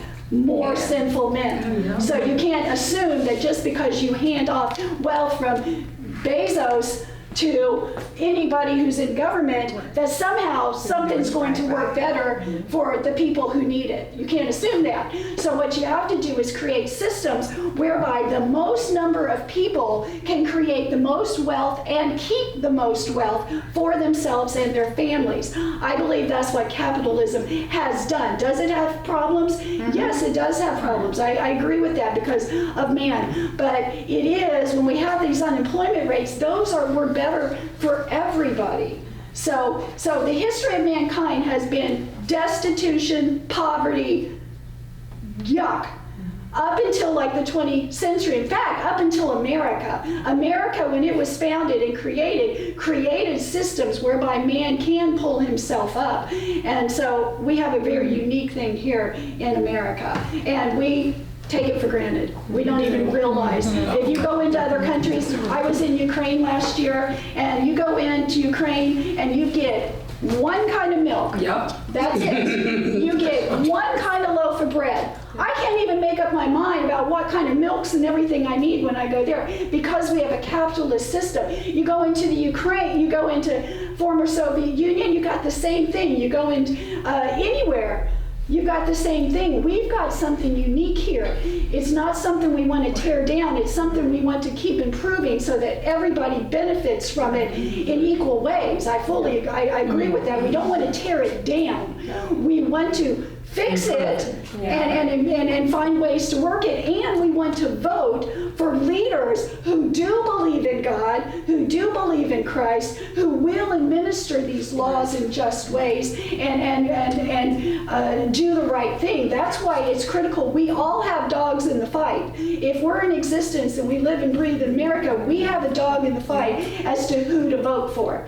That affects everything in our life. So we want to vote in ways that are consistent with our beliefs as Christians. And we want to find, you're not going to find, Jesus is not on the ballot. Okay? Right. That's just all there is to it. No, we don't get to check on the that. ballot. So we've got to work with what we've got, and we've got to work with policies with what we've got. So you've got, if you think that the criminal justice system is unfair, then consider what Trump did in letting in that First Steps Act, where he let out a lot of those people who had been jailed for 30, 40, 50 years, their sentences for minor marijuana crimes. Okay, that wasn't good. So when he let them out, that was a good thing. We can also look at those kinds of policies. Look at policies that create wealth for everybody. I know there's that idea about the trickle-down economics, but it works just like in a family. When my husband gets a raise, it trickles down to me. It trickles down to my daughter. And guess what? I invite Grace over for dinner more often. Okay? I invite Hannah over, and I do things for her, and I give stuff away. I give more to charity. So trickle-down does exist. Is it perfect? No. I agree with that because of man, but we've got to we have to loosen up the chains in America to allow more people more freedom and the more right to keep the money that they make. Yeah, I agree with that. The one thing that I do want to clarify is I agree with almost everything that you said, actually. The only thing is that the one part that I don't agree with is the understanding that the ability to create and pass on generational wealth is something that came with the advent of capitalism, because before colonizers came to the Caribbean, there were people there who were creating and sharing generational wealth. Before colonizers arrived in Africa, which there were actually components of capitalism already in place in addition to monarchies, there was generational wealth. It didn't look like it does in our Western standard, but it did exist. All right, well, I would disagree with that, but that's fine, and I think that's a place where we would need to have people look and do their own homework and not take my word for it or your word for it, because each one of us can engage and say things that we've heard, and it's really important that you look. And I would always say, do your own homework. All right, on to another very interesting question, and I learned something new writing this question about school vouchers, or what some people are calling school choice, which is happening right now in 18 states. School vouchers, sometimes referred to as school choice, are state or school district funded partial scholarships that allow students to attend private or charter schools in lieu of public school. They are currently offered in 18 states. Proponents of school vouchers state that parents should have the right to choose their children's education, and that vouchers create a free marketplace for education overall to improve, while opponents state that vouchers redistribute tax dollars to private and middle-class families, and many low-income families are not able to cover the costs that the vouchers don't. That vouchers fail to accommodate or support disabled and special needs students, since private schools do not have the same requirements for that populations that public schools do, and that vouchers violate the separation of church and state. How, if at all, do school vouchers contribute to educational reform for all Americans? So, the thing about America is that we have choice, right? Like, that's what we pride ourselves on, is that we have the choice to make decisions, especially for our children. Our children, for those of us that have children, I don't have children yet, God willing, one day. And I was just having this conversation with my husband. I'm like, I really want a school that has strong values that I have. And right now, where my kid would be zoned to, that's not happening. So as a parent, you want to have that choice to say, okay, Sally, I'm bringing you here because this is going to be better education for you. As we know, we have certain districts that are lacking in funds. F schools get no money, A schools get all the money. It should be the other way around, no, right? Like, that doesn't work that way. So the vouchers create a way for you to get your child into a school that can actually function better for your child, and you have a right to do a charter school. It doesn't have to be a private school. It could be in another district if you're willing to travel. It could be, you have a choice. And I think that's the thing. And I think this helps all communities, everybody in the community. It's not just the black or brown thing, it's for everyone, for their child to have that ability to go to a school that their child can function in, that can, graduate and go on, have the skills that they need. Back in my day, it was the magnet school. That was the big thing. I went to a magnet school for middle and high. And so when I left, I had an associate's degree, and I was an LPN when I left high school. Okay, these were the things. My mom had me bused. If you guys are from South Florida, I lived in Margate. I was bused all the way to Pompano Ely High, and it was a long ride. But that's what my mom, she made a ruckus, and somehow I got there. All I know as a kid, I was like, put on a bus, you're going here, and this is what you're doing. That was my mom. She barely had a high school education, but she told me what the education I was going to get because I had a strong mother. She may not have had all the, high school, college, but she knew what she wanted for her children, and my father as well. So I think that choice is super important for your children's growth, for your family's growth, and like what was brought up earlier, that trickle down effect, it comes down in different ways, and I think the school voucher helps and supports your stronger community. What I found interesting about in my research about the school vouchers, and I agree, it would help, and I would be all for them more if more of the lower income community knew about them and could get 100%.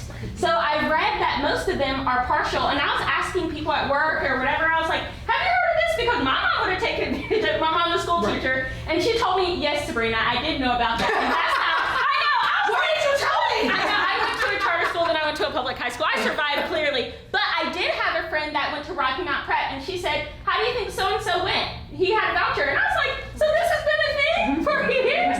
But, so I would agree with them. them if more lower income families could have access to them and they were 100% for them. Because otherwise, it does kind of seem like the wealthier or middle class families are the ones who are getting the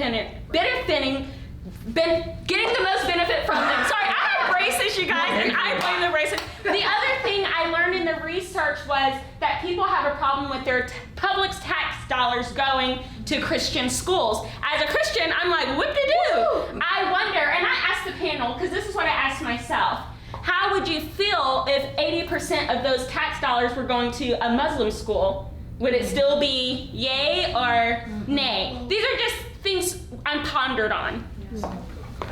I was just going to quickly say, kind of what you were saying, Sabrina, just about if it was more, if everyone was able to take a part of it. Because even, let's say I did get, and I'm in a low income area, and I did get a voucher, how am I going to get there? What if my parents got 3, 4? I mean, so the opportunities, while, like you're saying, I think it is a great opportunity to be able to go to other schools, but it does not seem that everyone is as equally able to take advantage of those opportunities. That's the only thing I wanted to add to that. So really quick, I just wanted to bring up, so how this kind of works is that when we all sit in, your district, each child is represented by an allocation amount.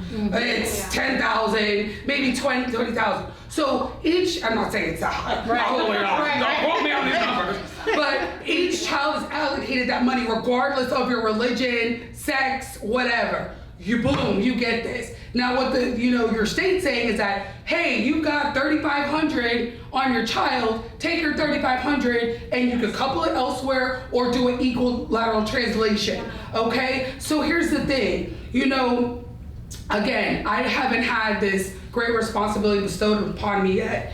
And my husband and I have just gotten to that financial place. God has blessed us. But you know what? I will do anything for that child to become educated. If that meant to ride a bus, if that meant to go across, if that meant to move my job and my family closer, even if it meant for me to work 2 jobs, because you know what? My mother and father did it for me. And even though my husband's father and parents didn't do for him, he's gonna make sure he does it for his child. We have to start thinking about what is right in the situation. And we have to start putting the people that we bring into this world first. I understand circumstances. Lord knows I've been blessed through COVID, and I'm sure all of you in this room, but there's some of my friends who have completely been decimated, and they've had to move to make what's right for their family. So we have to keep that in mind, that if it is a school choice and you do want your child to go, you will make the appropriate preparations for your child to go to that school so that you are putting a good human being and all the goodness out into the world, right? Does anyone know if on either side, if the Trump administration or Biden's campaign, what they're saying about school vouchers? Like, is there some policy? Let's hear that, because I'm interested in that. Because if the poor people can get it, then I'm for it. Anybody? Well, you want to go while they're looking that up? Yeah, so one of the things is about school choice. The good thing is, I'm just answering mostly the question that Sabrina had asked, if a person was going to a Muslim school. The good thing about school choice, from what I know, via just quick research, is that the funds that a person get, they can choose whatever private school, whether it's religious or non-religious. So I don't think there's restrictions on that. For me, I have to do more research to find out that what are the funds allocated via districts. And for me, it's mostly in Florida, because Florida is one of the states of the 18 that does school choice. But it would be like, what would it cost to, I guess, have an equal playing field within that district than to provide school choice? And I'm not saying to take away school choice. I'm just saying, are there ways that we can have the same thing that the school down the road has as a private school? This public school has the same thing. Like you have some schools right now, and I'm just thinking of my nieces and nephews who they currently have 1 or 2 books for a group of 4 or 5 kids while they're in class. And it's just like, how are you going to effectively learn that way? That's a challenge for those students, because some people need their own hands on it. And now you're spending this time passing it around to look at what the teacher has. So I don't know, that's my take. I just would have to do more research on the funds that's being allocated and what would this look like to just not restrict or avoid school choice, but to have some form of equal access to solid education for all schools in all districts. Did y'all have your? Yeah. Okay, go ahead. You want to go first? Yeah, so I'll just read the latest Trump plan, the platinum plan he announced this week during his rallies. Platinum. Yeah. We platinum, y'all. We platinum. Not gold, platinum. We taking it to the top. The platinum plan. All right, so more education opportunities, all right? Kind of blurry here. Federal, state, and local community partnership to close failing schools, to replace them with full school choice and education opportunity, to put American parents back in control of their children's future. Increase child care tax credits and provide greater access to quality preschool. Now this one is here's the subtitle. It's education African Americans can afford. Continues to protect the vital role of historically black colleges and universities, which we already know that he passed a law, an executive law, to fund $250 million to HBCUs. 250, so that's us, y'all, that's us. HBCUs, historically black. Historically black colleges and universities. Trump gave money to them. Yeah, 250 million. Yeah, 250 million. Yeah. So this is, of course, the platinum plan reading right now, and all of these they're on the website. You can just Google Trump's platinum plan for 2020 coming up. Once he gets reelected. All right. So to spur innovation ecosystems by connecting minority institutions with the federal government's broad range of scientific and engineering research and development. I'm read that one again. To spur innovation ecosystems by connecting minority institutions with the federal government's broad range of scientific and engineering research and development. Increase the amount of Pell Grants, which we love Pell Grants. Yes, we do.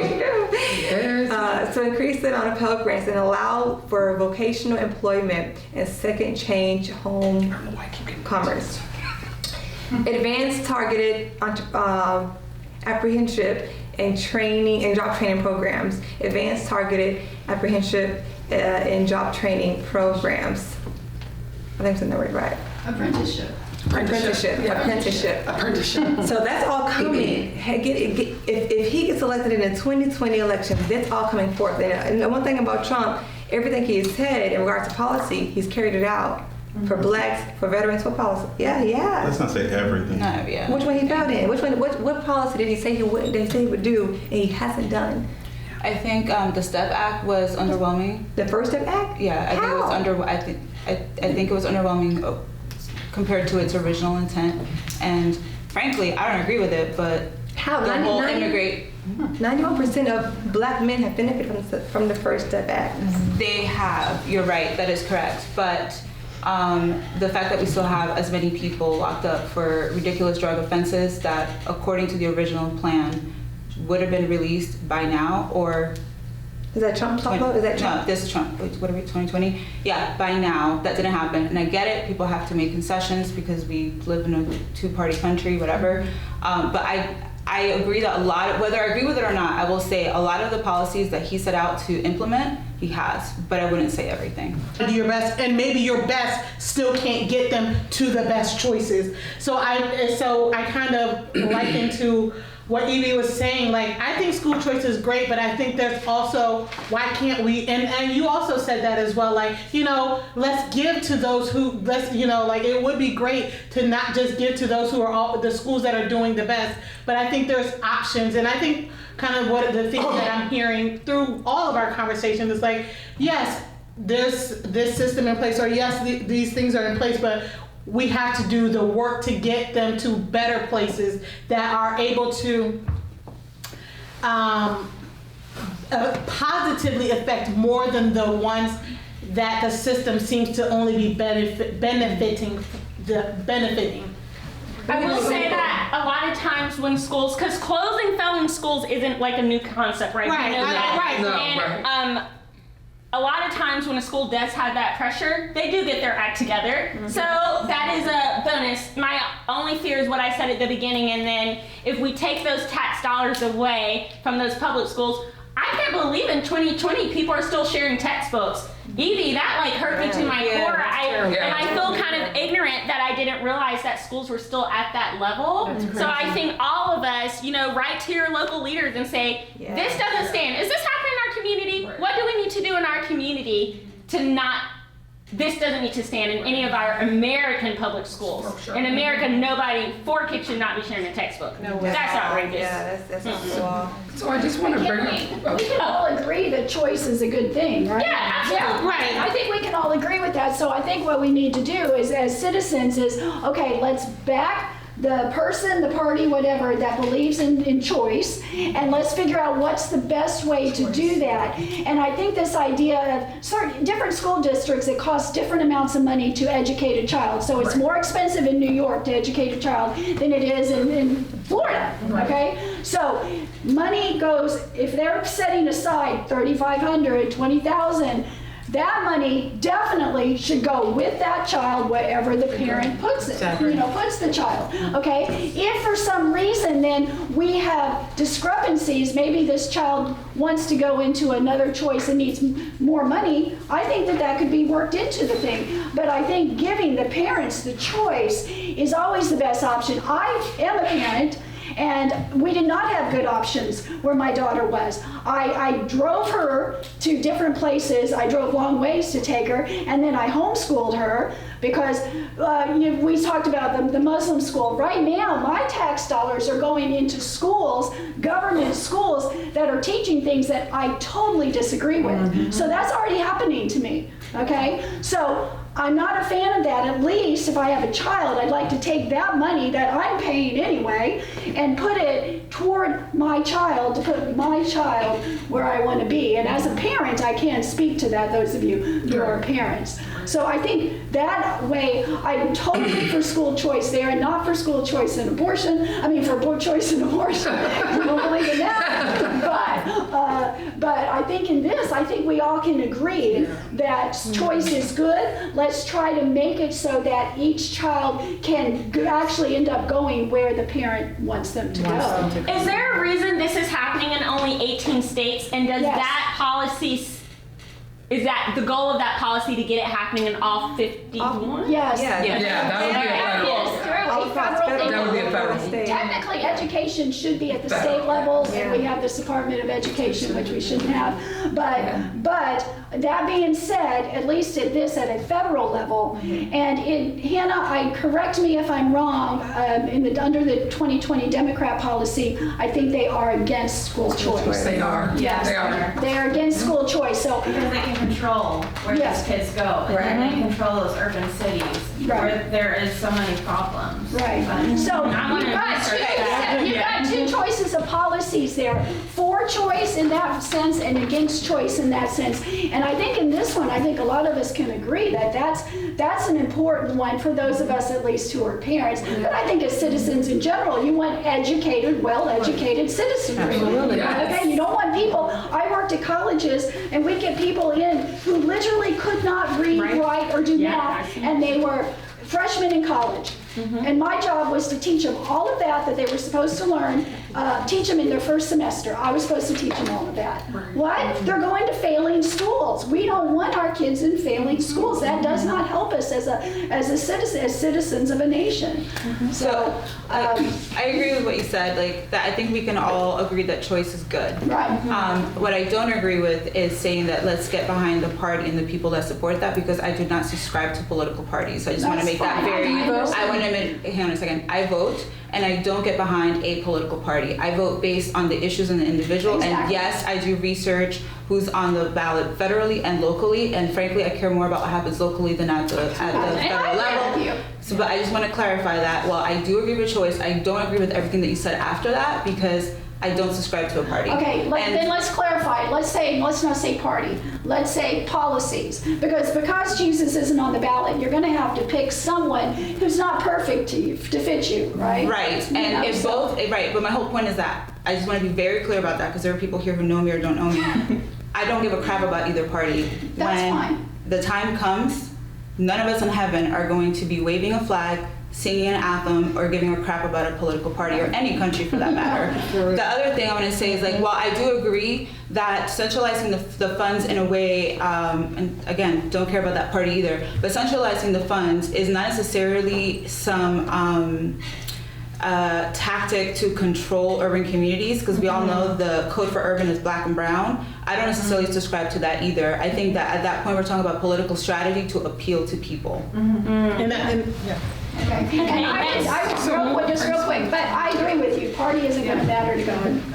I totally agree with you. But who we vote for and who we place in office as citizens of a nation, that is our responsibility. And if we vote ignorantly or we vote, I believe, against what God says, I think there is some accountability. Whether or not we vote Republican, Democrat, that's not the issue. We're not waving any flags in that respect, and I totally agree with you on that.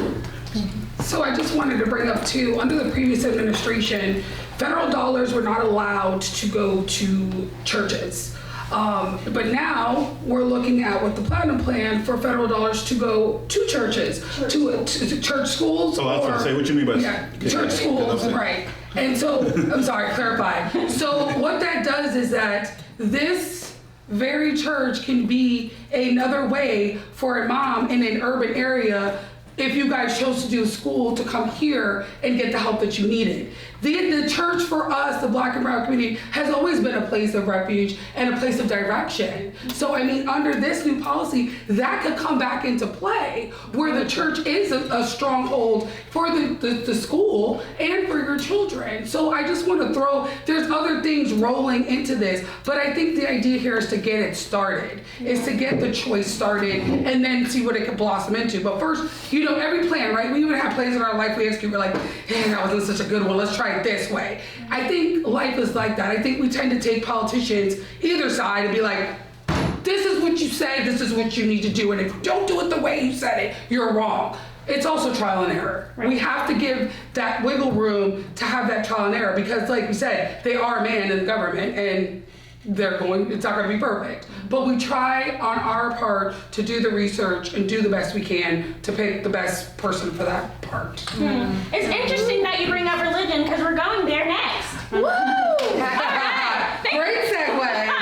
The First Amendment states that Congress shall make no law respecting an establishment of religion or prohibiting the free exercise thereof. Simply stated, this amendment protects every American's religious freedom. What policies support or challenge every American's right to religious freedoms? And you'll notice I'm specifically emphasizing every American's, because thank God I'm in the majority. I am a Christian, but if anybody else is ever the majority, I want them to respect this same way.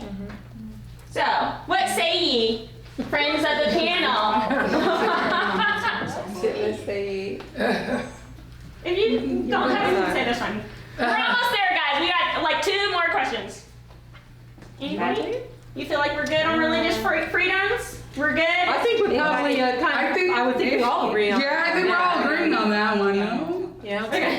It's the First Amendment. Okay, all right. Well, we're good on that. Next question. Go ahead.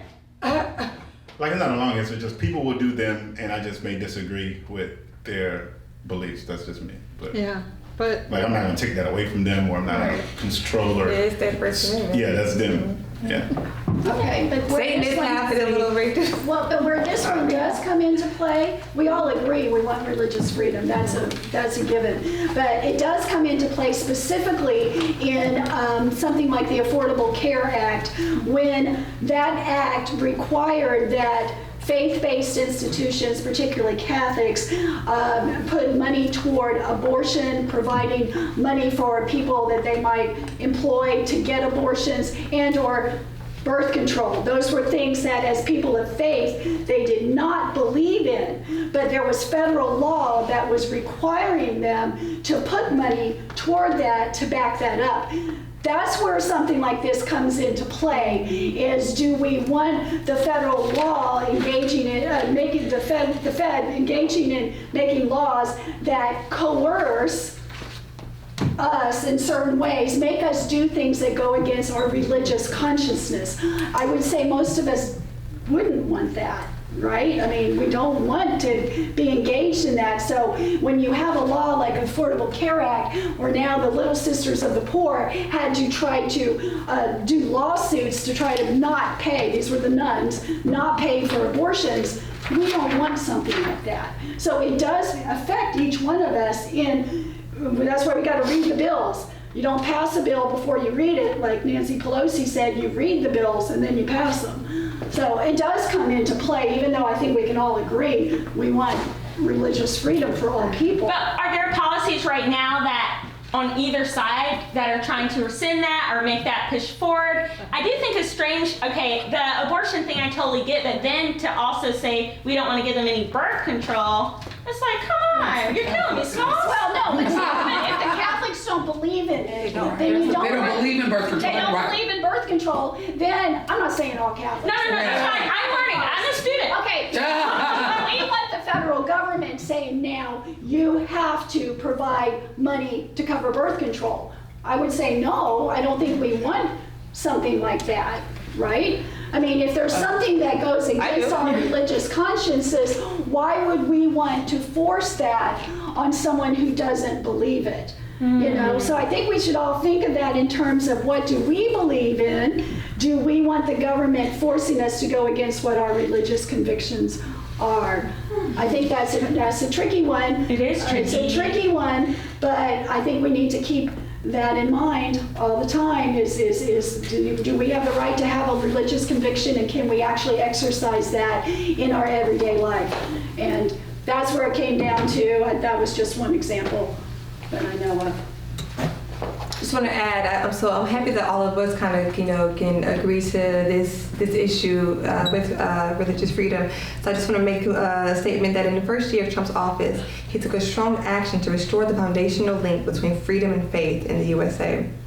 On May 4th, 2017, the president signed an executive order to greatly enhance religious freedom and the freedom of speech. How?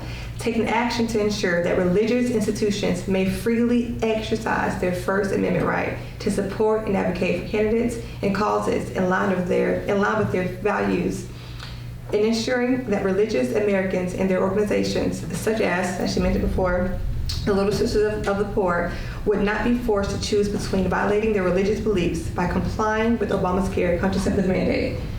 Okay. There's a few more, but when it comes to the 2020 election, Trump is very, very clear on religious freedom. Of course, he spoke at the breakfast, the National Prayer Breakfast, in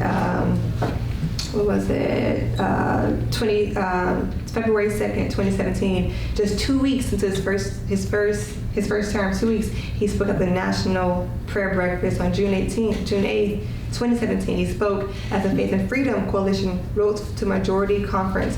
So plenty of times, every time, I know just by the news now, the media doesn't cover much positive things about Trump, but when it comes to national prayer, they covered it a lot. So when it comes to these two, Biden and Trump, it's very clear for where Trump stands in regards to religious freedom, not just for Christians, but for Muslims, for anybody. But we Christians want that freedom more than anything. Well, I think, anybody who has a pillar of faith in their life will want that freedom. That's something I'm going to have to look more into, Kathy, because I would say I want people to be able to have birth control. I feel like that's a part of their health care, but also I'm not Catholic, so that's something I want to look into. In healthcare, I think that people should have the right to buy birth control.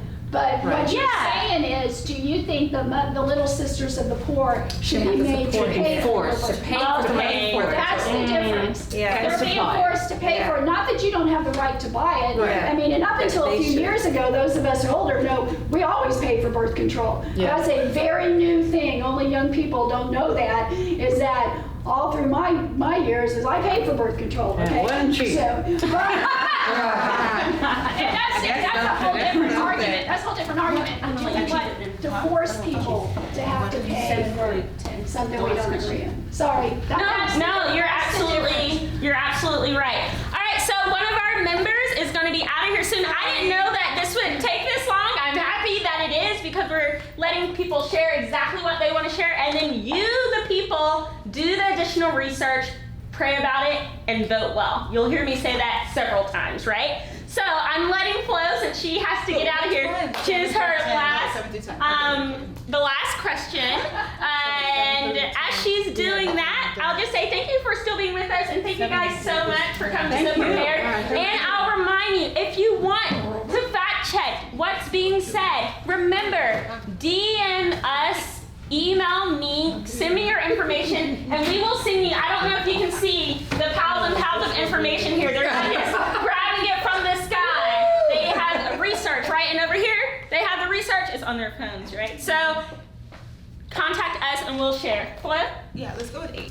Criticisms of countries with universal health care include long wait times and less options in treatment. In the demand for systemic reform for America's healthcare system, what, if any, policies contribute to addressing high insurance costs, treatment obstacles, and socioeconomic inequalities around access to quality treatment, while also allowing for profitability and free market enterprise? You picked an easy one. Oh, okay, great. Let's go.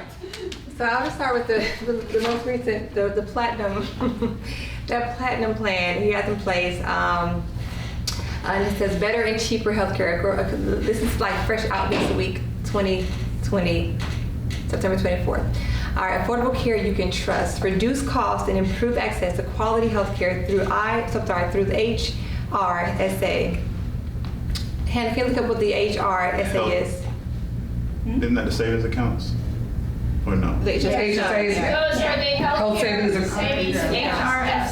HRSA. All right, deliver real price transparency to make sure that you know the cost before care is received, the opportunity to be in charge of your own health care and choose your own doctor. Again, this is Trump 2020 Platinum Plan to eliminate long-standing health care disparities, investments into the causes and cures of kidney disease, high blood pressure, diabetes, sickle cell disease, maternal mortality, and other diseases that disproportionately affect African American population. Increase access to telemedicine and innovate technologies to empower patients with flexibility and tools for better health. Public-private partnerships to develop healthcare facilities in low-income areas. That's really huge. That's extremely huge. All right, to defend religious freedom, of course, as I said before, I think he's the president who was so pro religious freedom. To defend religious freedom, exemptions to respect religious believers and always protect life, which is what we were talking about, not having little sisters of the poor to pay for contraception for other individuals. So that's 2020. That's if we vote him in for the 2020 election. That is his plan. So I admit that I picked this question because I figured this is when we would have a lot of things in common. Yeah. So well, I agree with a lot of the things that are in the proposed Platinum Plan. I actually do. I have some differences where I personally believe that while abortion to me is squishier, I think that birth control is very different. Birth control is not only used for birth control, it's also to treat other medical conditions. And that issue is dear to me, not because of my personal experience, but because of people that I love dearly for whom birth control is the only alternative other than to prevent having to go through very invasive surgery to treat conditions such as endometriosis that are life paralyzing and keep people from being able to work and school and function and do other things. So because of that, I do believe that birth control, to me, I'm more firm on that, the need to be able to provide that, and I am okay with private funds going to that.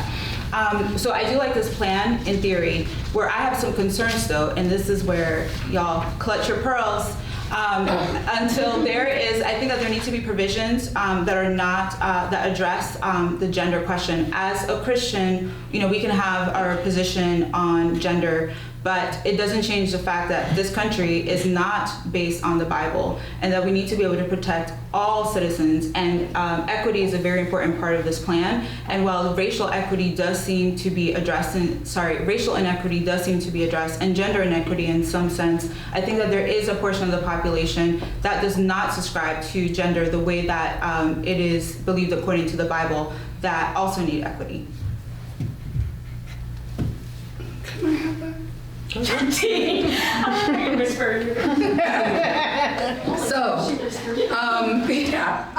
So again, I've had the opportunity to be a counselor to trans, gender, male, female. I have, I've heard their struggles. I have helped them through many of things, despite my own personal belief. Because my belief is that I help a human being. That's it. That's who you are to me. You're a human being. I don't care what you identify as, whatever you want. You're a human being. And God put you here, whatever your struggles are, you're here. And I think we need to put that first and foremost. So when Trump redesigned taking out the trans part, everybody got up in arms because they thought he said, we're not gonna ever give care to trans people. That's not what it said. You're just gonna go to the doctor and whatever you identify is what you identify, you're still gonna receive the same health care because you're an American. That's where we are. And that's where we need to focus. All this divisive rhetoric about what I identify as yesterday, today, forever, or what sex I choose today or tomorrow, that's not here or there. You're an American, you're gonna get care. That's where we need to be at, and that's where our thoughts need to be. As far as pre-existing conditions, Trump just repealed, the law from Obamacare, pre-existing conditions. Now it's a federal guideline. You can get help for your pre-existing conditions, regardless of whatever they are. Trump is doing more for situations of diabetics and sickle cell, the research that affects our community, the EpiPens that have come through from Canada, the diabetic medication that a lot of our community is on, that stuff is being lowered at a lower cost. So we are treating our people to the best of our extent, even the smallest portion, which is the transgender population, because we are treating them as Americans and we're not going by the identity politics. Because if we start doing that, I think we'll be better if we stop focusing on color and this and that, and we focus on Americans, because that's what we are first, right? I don't care if you come here from whatever country, once you hit the soil, you're American. Just like if I go over to France, I'm gonna be French, right? Because I took my citizenship there, that's where I am. So we've gotta make sure we're focused on being American.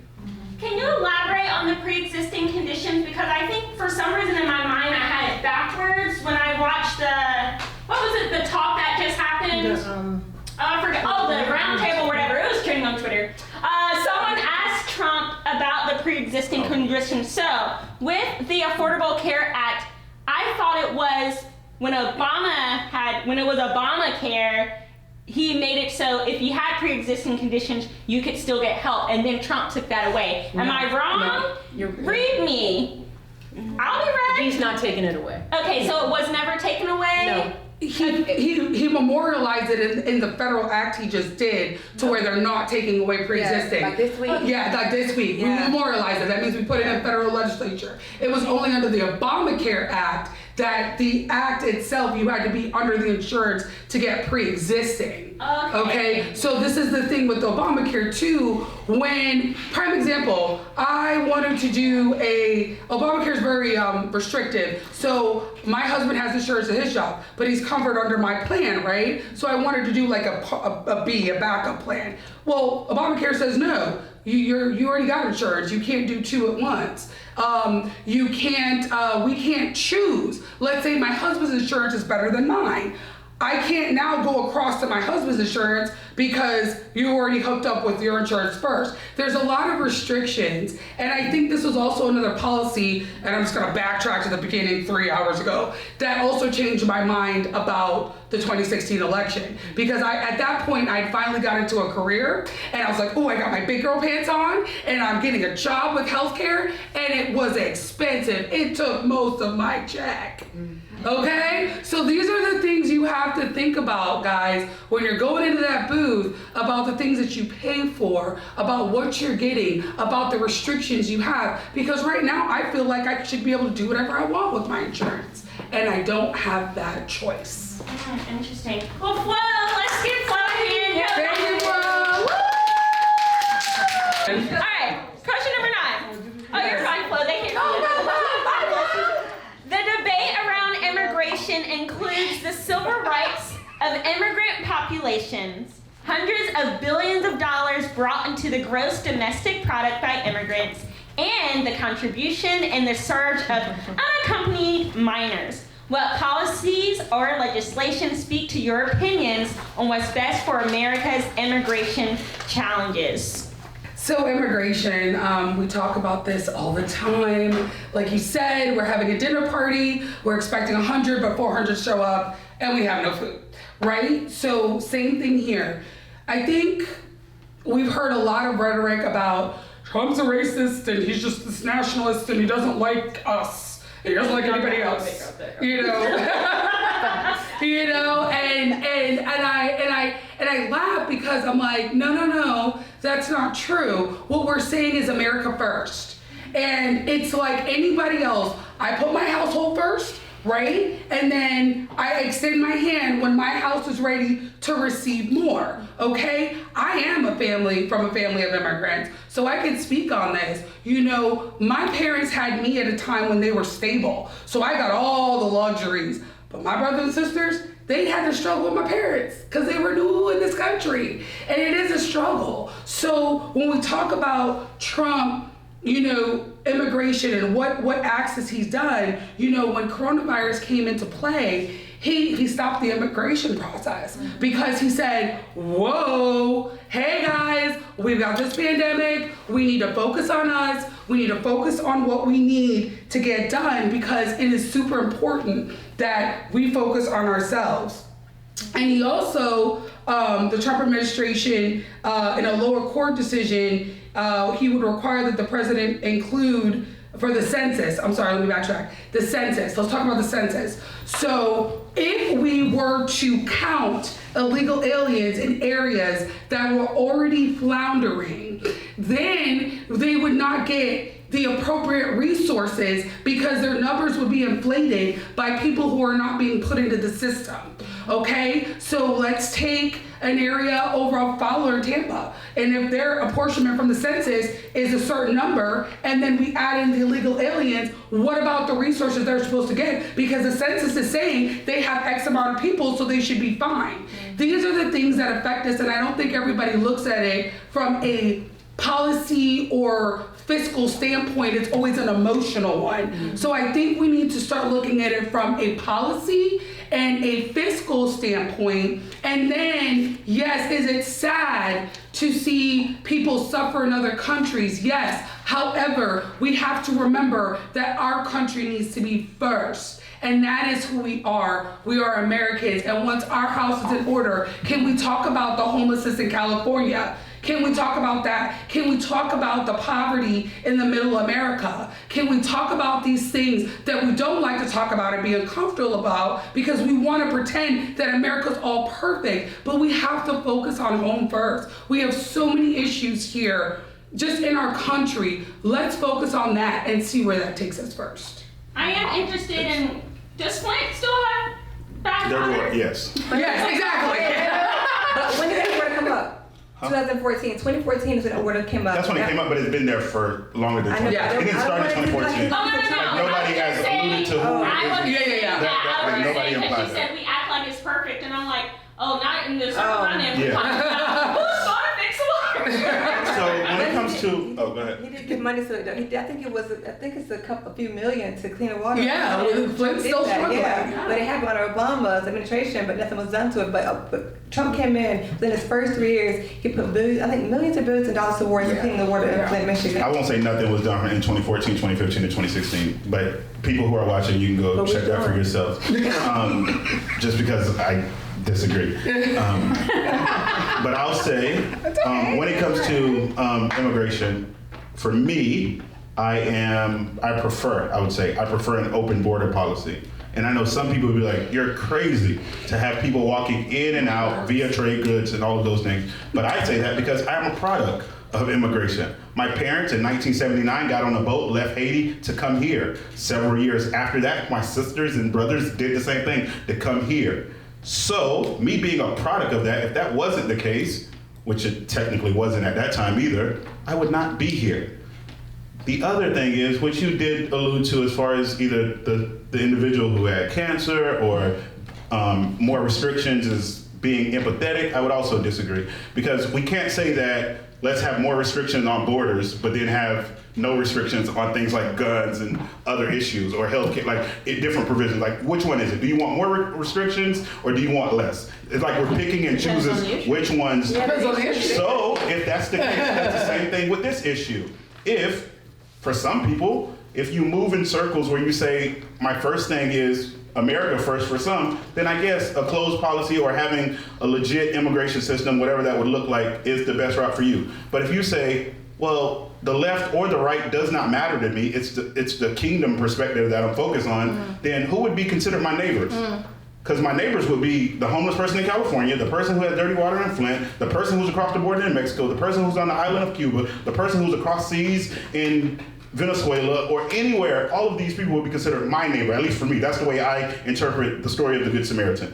The other thing is, when we talk about homelessness, when we talk about veterans, when we talk about bad infrastructure in places around this country, I think a good place might be to start, and this is not the question and or topic, but if we're saying America first, we sure have a lot of our resources, i.e. military bases all over the world, where resources are allocated for daily, which could probably help a lot of the issues or the challenges that we see in our own country. Because if it's America first, then maybe we should find ways to pool our resources that are in all these places. And I'm not talking about like one specific Afghanistan or bringing troops back, but I'm talking about military bases that are all across the world. That is, if that's America first, why is that? I just don't see that the same way that I guess other people see it. So again, as far as policy, I would prefer an open border policy, and that would be my preferential treatment. Okay, I do want to say really quickly that I brought this up in jest to what she said, but then a question was asked and we weren't prepared for it. So I looked on factcheck.org, which I think is a reliable source, but please do your own research. And it says, most times, so do your own research, but it says that Obama signed an emergency declaration for Michigan in January 2016. This was under the Stanford Act, a disaster relief law that allowed for federal aid for up to $5 million, and that was given to them. So I just want to throw that in there. All right.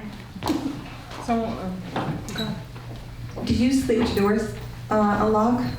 It depends. You can go ask my wife, she's outside, or Sunday. You can ask her, some days no, she good.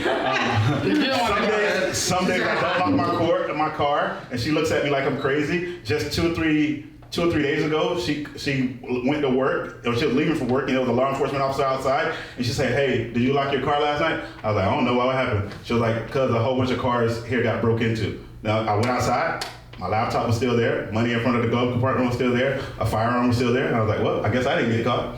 But some days I do, some days I don't. Natural. Do you have children? No, I do not. That's a big difference too. That's not a big difference because where my family grew up, it's like a more of Family community. it's a family community. Like literally, like You know everybody. 2, 3 o'clock in the morning, I'm outside in Inwood. Like it's not like I'm hiding or hey, lock the door. It's like if you lock the door, you lock it. If you don't, you don't. So I get for some people, that's an easy thing. Well, why are you scared of this? Why are you scared of that? Some things I am a little more nervous to. Other times, I'm like, it's whatever happens, happens. If I'm gonna die, I'm gonna die because of what we talked about earlier, free will. So if somebody's gonna kill me, that's going to happen. I have confidence of where I'm going, so I don't stress that too much. Right. So I was asking a question in regards to like your possessions in your car, your possessions in your house. So when it comes to regards to us having the borders, is to protect what's inside. Again, Trump is not against immigrants. Right. He's only against illegal immigration. Yeah, and I would That's say, it. I get that, and I'm confident of that, and a lot of people on both sides, for some of them, they agree with that as well. For me, again, I just don't understand that portion, that first word, the illegal. Because how was this country founded? I think it's What we say this country was founded on immigration? Yes, Maybe it's not. Like I'm just saying, like on people migrating through here. But they came through appropriately. Yeah, huh? They came through. He's talking about like Slavery. Okay. Yeah, so it was built upon what we would consider possibly illegal immigration, if we were to look at this through the same lens. Then other people say, well, we wasn't necessarily a country yet, so now we have laws, and now it's different. We improve, right? We improve as a country. When they still had to come through Ellis Island, they had to get their paperwork done, they had to see where they were that. coming from. He's talking. These are Slavery. Talk about 100 years Christopher ago. Columbus. Yeah, like this. Yeah, Christopher Columbus, Indians. Yeah. Yeah. So my point is this: like, even if you are, so you're advocating for open borders and for illegal immigration. I would say immigration. I wouldn't call them illegal. Why not? They're here. Listen, I think I don't know what country it is, but it's a country. If you come there illegally, you get 9 years in prison. If you come to America, Well, I'm not gonna focus on that one. I'm focused I know where I'm at. they're breaking the law because they come here illegally. When someone comes to this country illegally, you know what happens to like my nephews and my nieces? They're being stripped away of school choice vouchers. Assistance. Yeah, they're being stripped away because someone who's Someone here else, illegally, yeah. when illegal immigrants come here, they get taken so well care. That's why I don't hear anyone saying, "Oh, that America is racist." That no, it's like I would disagree. So say Wait. Chris finish and then When I will illegal- definitely respond. When illegal immigrants come to America, they are taken well care of from preschool, elementary. Some in my community, Endeavor Elementary is a community school. It's filled with immigrants, some illegal, some illegal. I used to work in that school, right? So when they're there, they have so many benefits. Not just them as children, but their families are covered completely. Medicare, transportation, their uniforms, dental work, they're completely covered on taxpayer dollars. I don't mind taking care of my neighbor, but I would rather be much more comfortable knowing that I'm paying for someone who's here illegally, that went through the legal process, that went through the citizenship process. I know Nigerians in America, in Tulsa, Oklahoma, and some in Winter Park in Florida that came here illegally, and in Maryland that came here legally. And it's like they're here working hard, trying to improve their lives. And I also have neighbors. My neighbors where I live are there illegally. I literally see them. They have 3 cars. I don't know how they got these cars. They have 3 cars. The father has a car. The daughter has a car. The mom has a car. 4 cars. The son has a car. None of them I see working, but the father. I don't know how the money is accumulated, but they're paying no taxes. They're here working under the table, accumulating, saving. Where are they from? Follow. So you'll say for Oh, sure. Puerto Rico. Wait, you said they're from Puerto Rico? I think so. Wait, no. Don't say Puerto Rico. They're definitely not from Puerto Rico. Sorry, not Puerto Rico. I don't know what country they're from. So they're a Spanish-speaking country. One of the guys came to help me in my to help me move my couch to my home. His name is Carlos. I can't think of what country, but they're here illegally. Like they're not here. They're shacking it at home. And when it's time for them, their mom wanted to, the mother of the family, the wife, wanted to separate her daughter and her children from their immediate families to have them on their own. And there's some issues going on with the landlord about their immigration. So I know that they're illegally. And I'm watching them live a comfortable life, buying, just doing all this comfort. I'm like, wow, I'm working day and night. And I love them, but I know they're just benefiting off of my tax dollars, just benefiting. And as a taxpayer, it's like, For me, this comes down to experience because for me, where I work and a lot of the young people I work with who are illegal, they do not have the benefits you're talking about. So I'm like, whoa, where is this coming from? They live really hard lives, especially the ones whose parents have to do those under the table jobs. They're usually the ones who can't get a ride to anything, can't get help. When we went into COVID and they didn't have laptops, it was just like they weren't at school. They didn't have the internet. The mom was working so many jobs. She literally works in cleaning hotels. She couldn't get them anything. So I think you're living a very different experience than what I'm living. So that is where our disagreement will come. If I saw what you saw, because listen, I've been in other situations where I see people abusing the system and I do get ticked, but I have not seen it with the immigrants that I work with. Let me just add, I work for Congressman Posey in Florida, District 8, and his office specializes in a lot of immigrant cases. And right now we have a case, and it's with the marriage. There's a lady that she married an immigrant from Bahamas, and he's been here for a few years, and they've been married for about 1 year. He stayed here on a visa that had expired. He knew his visa had expired, and it took a while for our office to get that answer from him. So being that immigrants coming here illegally, there's so many now today, there's so many immigrant lawyers who are willing to help them out, so pro bono or at a very low cost because of this influx of illegal immigrants.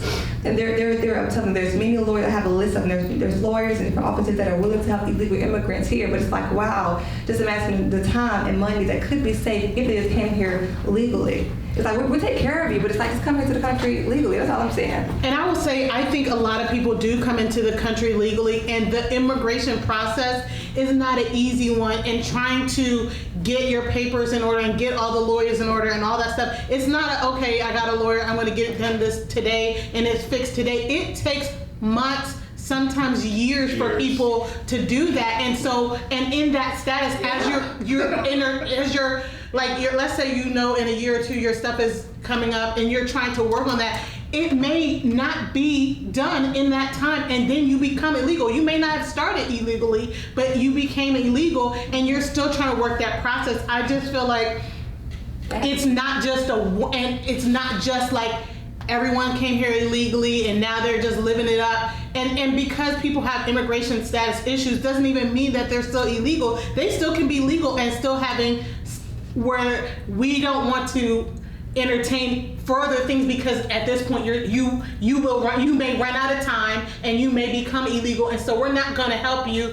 We're not going to put all our eggs in that basket until you for sure are going to have your, whether you got that visa to extend or whether you finally got your citizenship. It's not just like a one A or B situation. It's a lot of issues along in that process, and a lot of people are struggling and have been struggling and been trying to become legal, and it's not that easy of a process to, well, why don't you just be legal? People have been and constantly do that, spend lots of money on lawyers and still it doesn't work out, and try to go about it the correct way. But it needs to break the law of Americans. I feel like someone coming over here illegally, it's almost like you don't respect the country's laws. Okay, what I'm saying, some people don't respect the speeding laws, so like that happens. Even Americans don't respect the law. But what I'm saying, if I'm here and people I'm in jail every day who are citizens.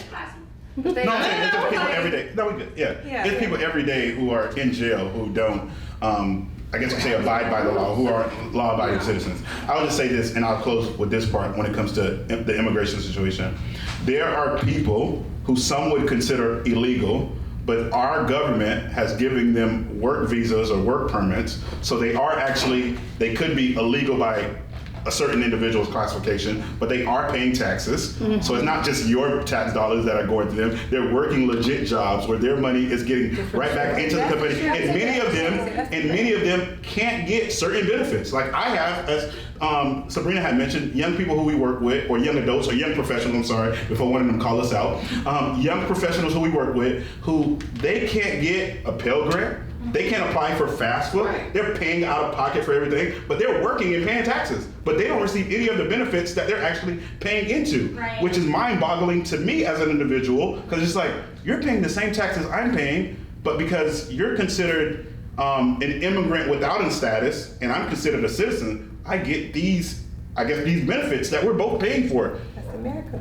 Is that fair? Would you, from an assessment, would you say that's fair? That we're paying for the same thing? Let's say this. We're paying for the same thing, but we're receiving different benefits. Would you say that's fair? Just that part. Not the immigration situation. Would you say that's fair? Yeah, we have to include immigration. We can't ignore that. We have to include immigration. So it's fair. It's fair. It's very fair. Okay, I would disagree. That's fine. And I'll just say one thing. I think that we could maybe agree that there could be a discussion about how could we ease some things about getting people through the process. I think that would be helpful to get them approved.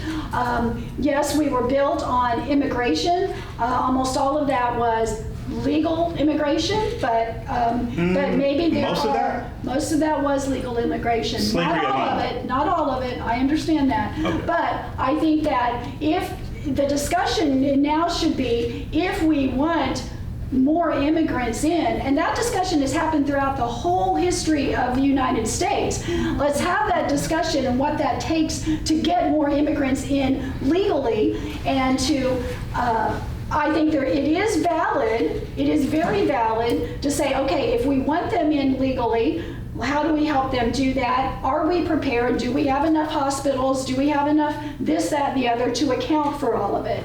So I think that there's some validity in that.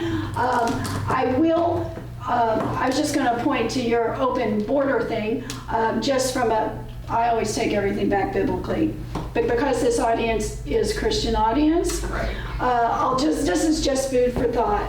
That at the Tower of Babel, remember, and when you read your Bible stories, mankind was created as one race, and then they built that Tower of Babel, trying to reach up and be God. And what did God do? He's like, nope, that's not happening. He gave them different languages, different races, and he spread them out. He did that on purpose. He did that and created the races, and it says he created the nations. So nationalism is of God. And when we look to the future, when we look by the attempt of the Antichrist will create what they call a one world government. So if we're going to look at biblical, God created nations. And the anti-God would be no borders, no nations. Now, does that seem kind and just to us? I don't know. I don't know. I'm just saying that's just what the Bible says. It never matters what we feel about anything. What we think about and feel about doesn't matter. So when we say these things like, this is my opinion about it, I think as believers, we need to say, where can we go and get direction in God's word? So it's not just my opinion about it. Where can we go? As much as possible. I know emotions get caught up in it. I was just going to share that just because I think it's interesting to consider that. It is interesting to consider that, and I immediately think of this scripture that's like, be kind to the strangers in your land, right? Mm-hmm. So yeah, what you said is definitely true. The Antichrist is going to come and be like, let's all come together, and I'm going to be like, not me. But I don't think this is the same. I don't think AB saying open borders is the same. And I think what you said in the beginning is where my heart is. And please write letters to your leaders. You have the power to do that. For me, I'm going to be on what Kathy said about let's make this process easier for people, because that is what breaks my heart. When Trump first came into power, a lot of my students were terrified about what was going to happen to them. Mm-hmm. And that was heartbreaking. And I'm talking about what Edie's saying, hard-working people who are paying their taxes, great, not getting into trouble. And it's like, now what, and these are people who've been trying to get their citizenship, and it's been hard, like for years have been trying, and it's just hard because maybe where they come from, whatever, and then you have the president calling where they're coming from an S-word whole country, and that, so when I said, I want to address what you said, when you're like, people are trying to make him out to be something that is not, for me, it's not what people have said, it's what he has said directly, that I'm like, I want to be with your policy, but when you're saying stuff like this, I do feel like, maybe you're a little bit trash, because you said this thing and it is hurting people who are hard working. When someone is protesting and someone who is about white nationalism comes and they take a life and he says, there's good people on both sides, it's like, all I want you to do, get the mic, girl, respond to me. It's like, all I want you to do, President Trump, is call out, I'm not saying he is, call out the racist people. You know what I'm saying? Call them out. Just say, call it ace of spades. Listen, I have felt, as an African American, more divisiveness under his leadership. Now, his policies, listen, that's some good stuff. And I told Kathy when I left her house, am I going to leave here and vote for this man? But I have never felt so much like fear, even for my future children, because I feel like he has given people who do feel that way this courage to come out. I've seen it more, like, I didn't see those people with the khaki shorts and the Nazi signs marching under the previous, I felt like they were more afraid, but I feel like now they're more bold, and maybe that's just my lived experience. I've seen more on the, and I'll admit to you, not really a social media person, my students will tell you, but I saw more of it on my timeline during this time. And this is tying into the last question, well, the second to last question, because we have to ask the question about Israel, which is the last question. But so this is the question of, how has Trump's response to the white nationalist movement help or hurt the country? And I feel like it's definitely hurt. This is yeah. Yeah. Let's read it. Here, I was going to say, someone had someone. I'll just read it. Yeah, I'll read the whole incident that happened in Charleston. All right, so this is the transcript. And when I want to know this, you can have it.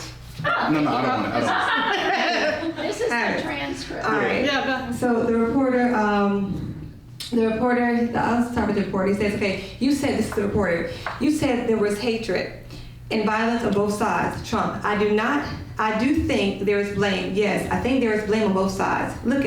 You look at both sides. I think there is blame on both sides, and I have no doubt about it. You don't have any doubt about it either. And if you reported it accurately, you would say so.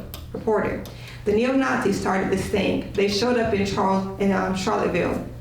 Trump, excuse me, they didn't put themselves down as neo-Nazis, and you had some very bad people in that group, but you also had people that were very fine people on both sides. You had people in that group, excuse me, that means they were interrupting him because they couldn't take that truth. I saw the same pictures as you did. You had people in that group that were there to protest and the taking down of to them a very, very important statue, and the renaming of that part from Robert E. Lee to another name. Reporter, George Washington and Robert Lee are not the same. Trump, oh no, George Washington was a slave owner. Was George Washington a slave owner? So will George Washington now lose his statue? Are we going to take down, excuse me, are we going to take down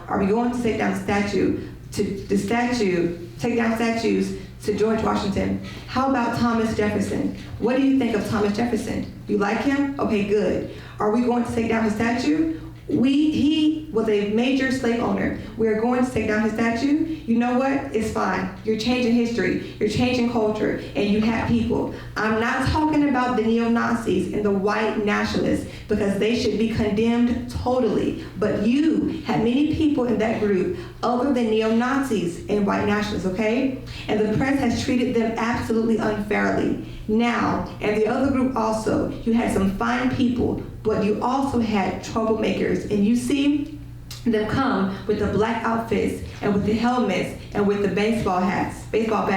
You had a lot of bad people in the other group too. The reporter, I just didn't understand what you were saying. So basically, he's like, oh, okay, I see, because people got to see the truth. Okay, the reporter says, I just didn't understand what you were saying. You were saying the press has treated white nationalists unfairly. No, there were people in that rally, and I looked that night before. If you look, there were people protesting very quietly. The taking down the statue of Robert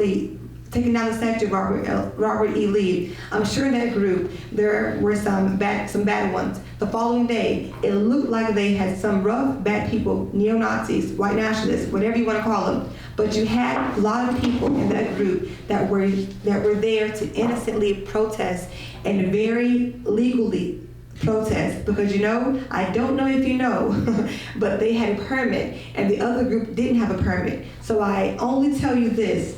There are two sides to a story. I thought what took place was a terrible moment in our country, a horrible moment, but there are two sides to the country. Right now, 2020 and the future beyond is really, really critical to our faith, to our nation, to our children. It's very, very critical. So it's like things are really amping up. Everyone's getting intense. Everyone's on edge. People are speaking that never spoken on before. Like you mentioned, you're now a little more engaged on social media. Oh, no, I'm not that engaged. I was saying, but I see more on social media, whereas before, I would never see some of the stuff I see now. So I'm just saying, I see other people who are now saying whatever. It's like the silent majority are coming out. People are coming out because now things are in jeopardy. Things they care most about are in jeopardy. Their faith, their values, their children, their finances, their business. Things are in jeopardy. So now that jeopardy, that pressure makes them speak out. Me personally, it took me a while to put on Facebook that I supported Trump and my friends. And then once I did, I received so much backlash from the black community. Yep. So much backlash from the black community. Yes. Not my kind of person. And they said that it was a lot of it was from them. Yes. But nevertheless, it's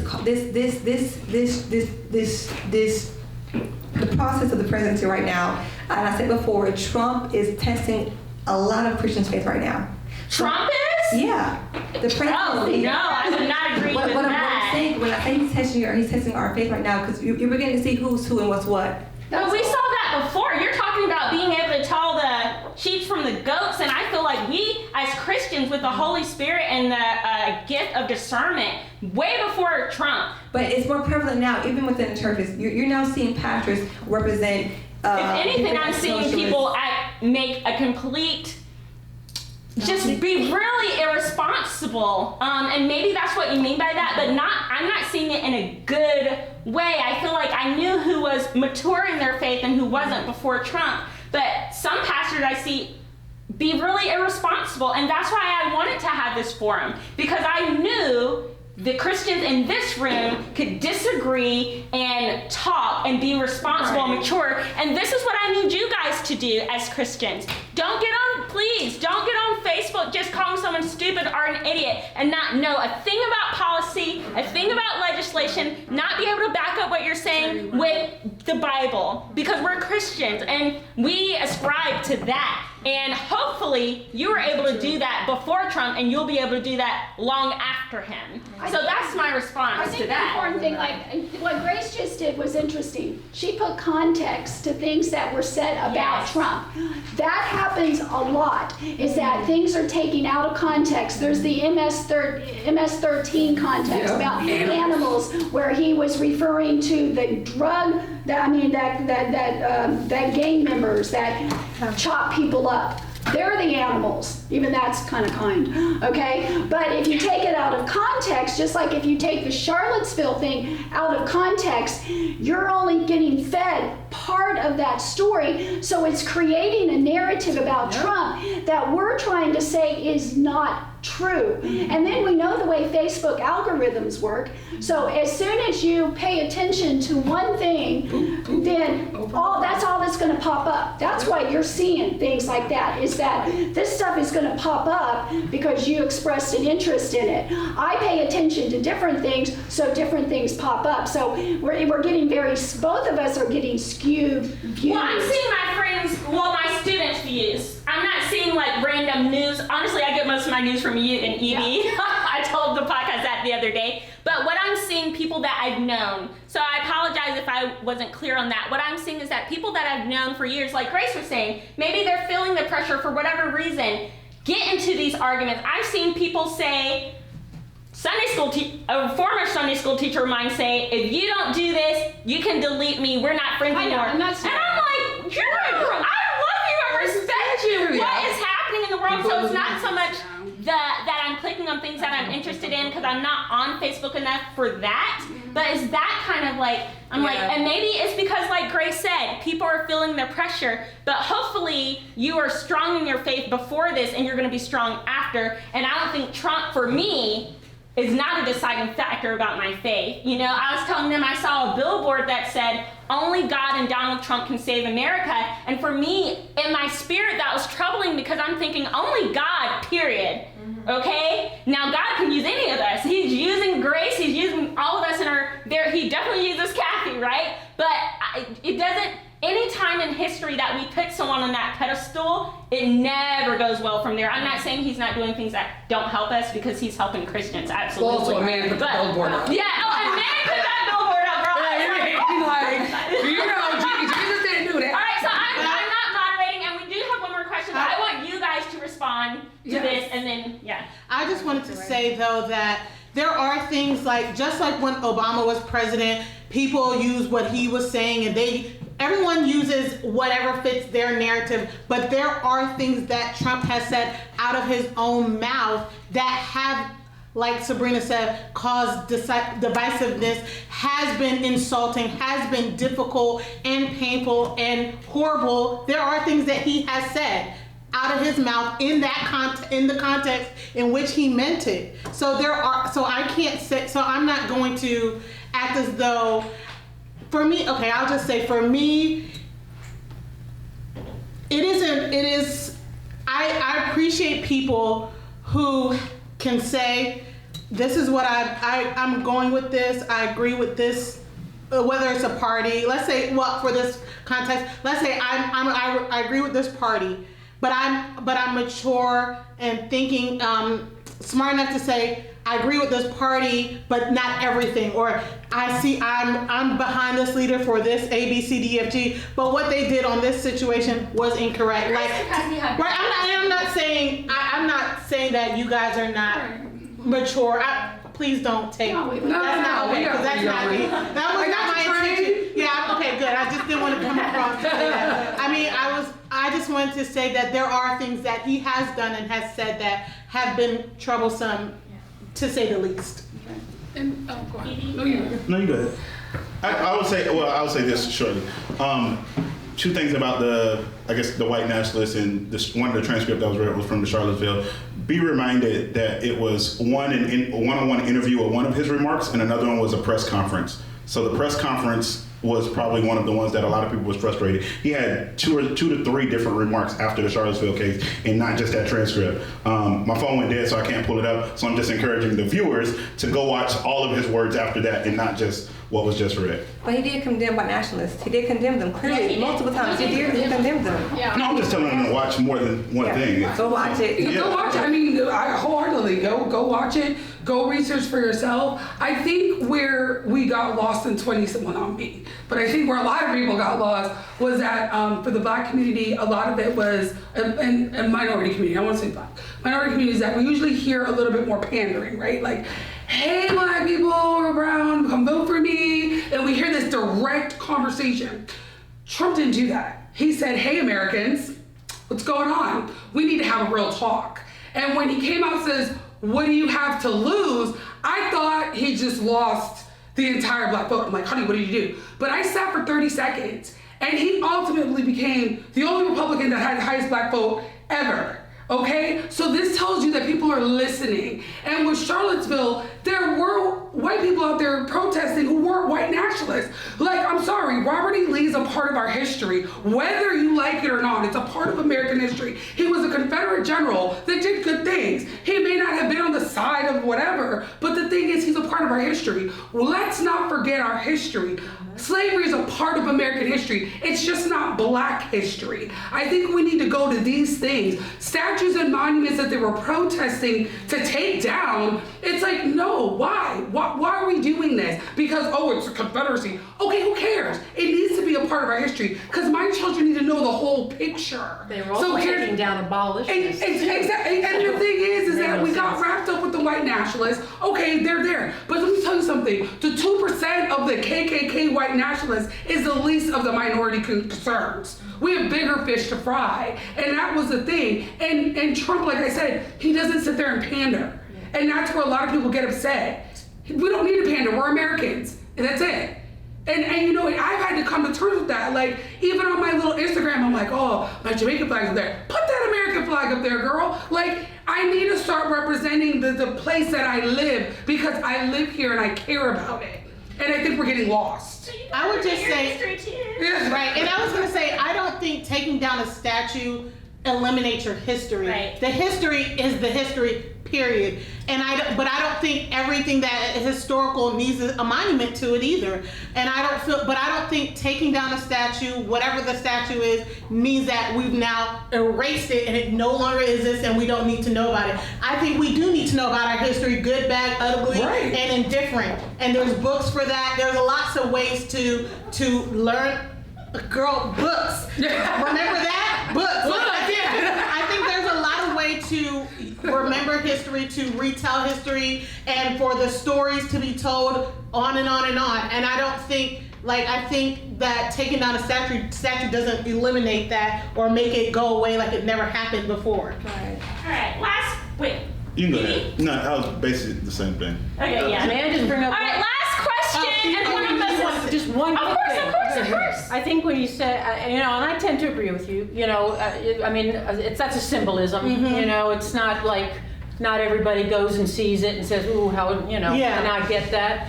But what we have to be careful of is the fact, and you said books, and I love books. I mean, I still go to the library. Oh. What's happening? Hey, I love the library too. I'm old. We went to the library. What's being taught to our children is not our history. And that's where I think we have to be careful. The 1619 Project, from a New York Times writer, is trying to rewrite everybody's history by putting these textbooks into our students, our children's hands. That is not our history. Some of our history sucks. It's awful. Yeah. But it's our history. And we had people that did the right thing and ended horrible parts of history. Do we still have problems? Heck yes. But we've come a long way. Amen. And we've got a long way to go. Yeah. But to change history, to rewrite it, is not, in my, shouldn't say, it's not the answer in my, because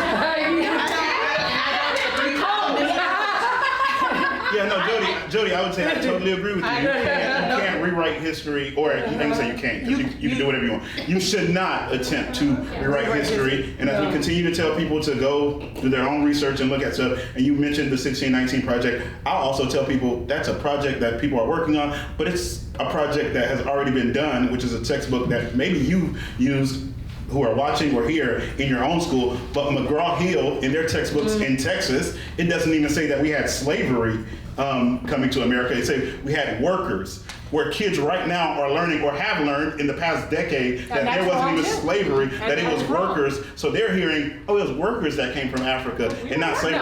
And that's already there. And for some, it's like, well, they were working it. Like, let's stop that. Come on. So it's already happening. And it has happened. And some people are trying to continue it. And for others, as Sharika had mentioned, or as others have mentioned, like, with or without a statue, your history can still be there. And if that's the case, for me, like, would you be okay with a statue of Nat Turner going right next to George Washington?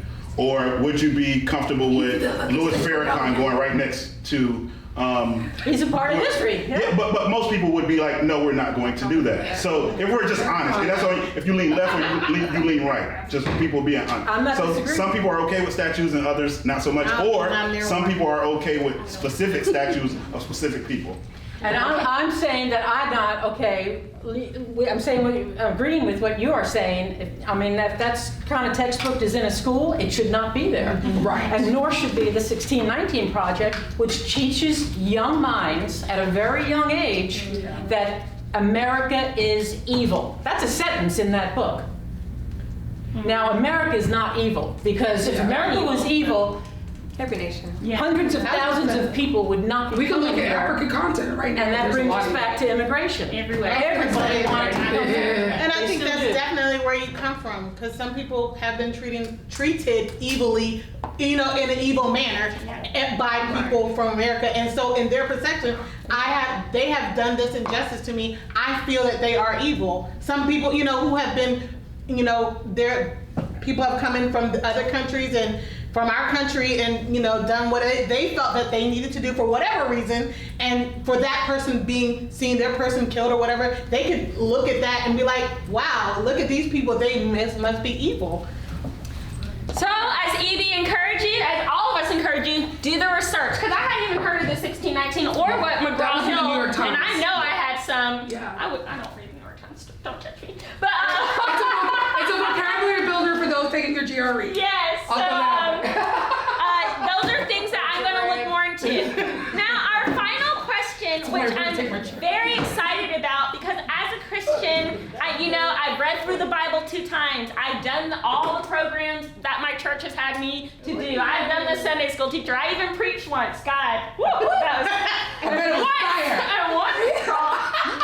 a preacher. I'm a theater and dance teacher. But let's just say that. But when I met Kathy and she talked to me about the Hebraic roots of our faith, literally, it was like when I first accepted the Lord Jesus Christ, something in my spirit just resonated and knew it to be truth, and even now I'm getting chills. Because I've sang the Christmas songs, oh come, all Israel, or whatever, and I just never thought about what that meant. And Kathy was like, this is it, girlfriend. So I don't know enough, I tell her all the time, to share this knowledge with you young people, young professionals, but this is where it's at. And this final question is about that.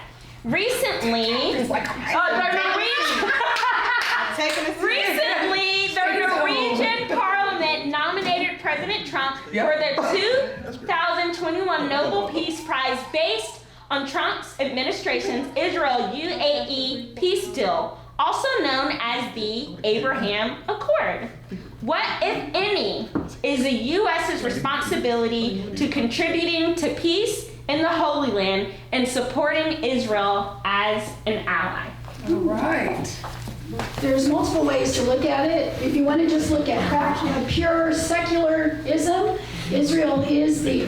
Is this working? Yeah, it's on. Okay. Israel is our only democratic ally in the Middle East. It's critical that we support democratic allies, okay? Those are our friends. So we need to support them as the only democratic ally in the Middle East, okay? There are other people that we work with in the Middle East. They're not democratically elected people and leaders, but Israel is a democratically elected leader. I think the most important elected country.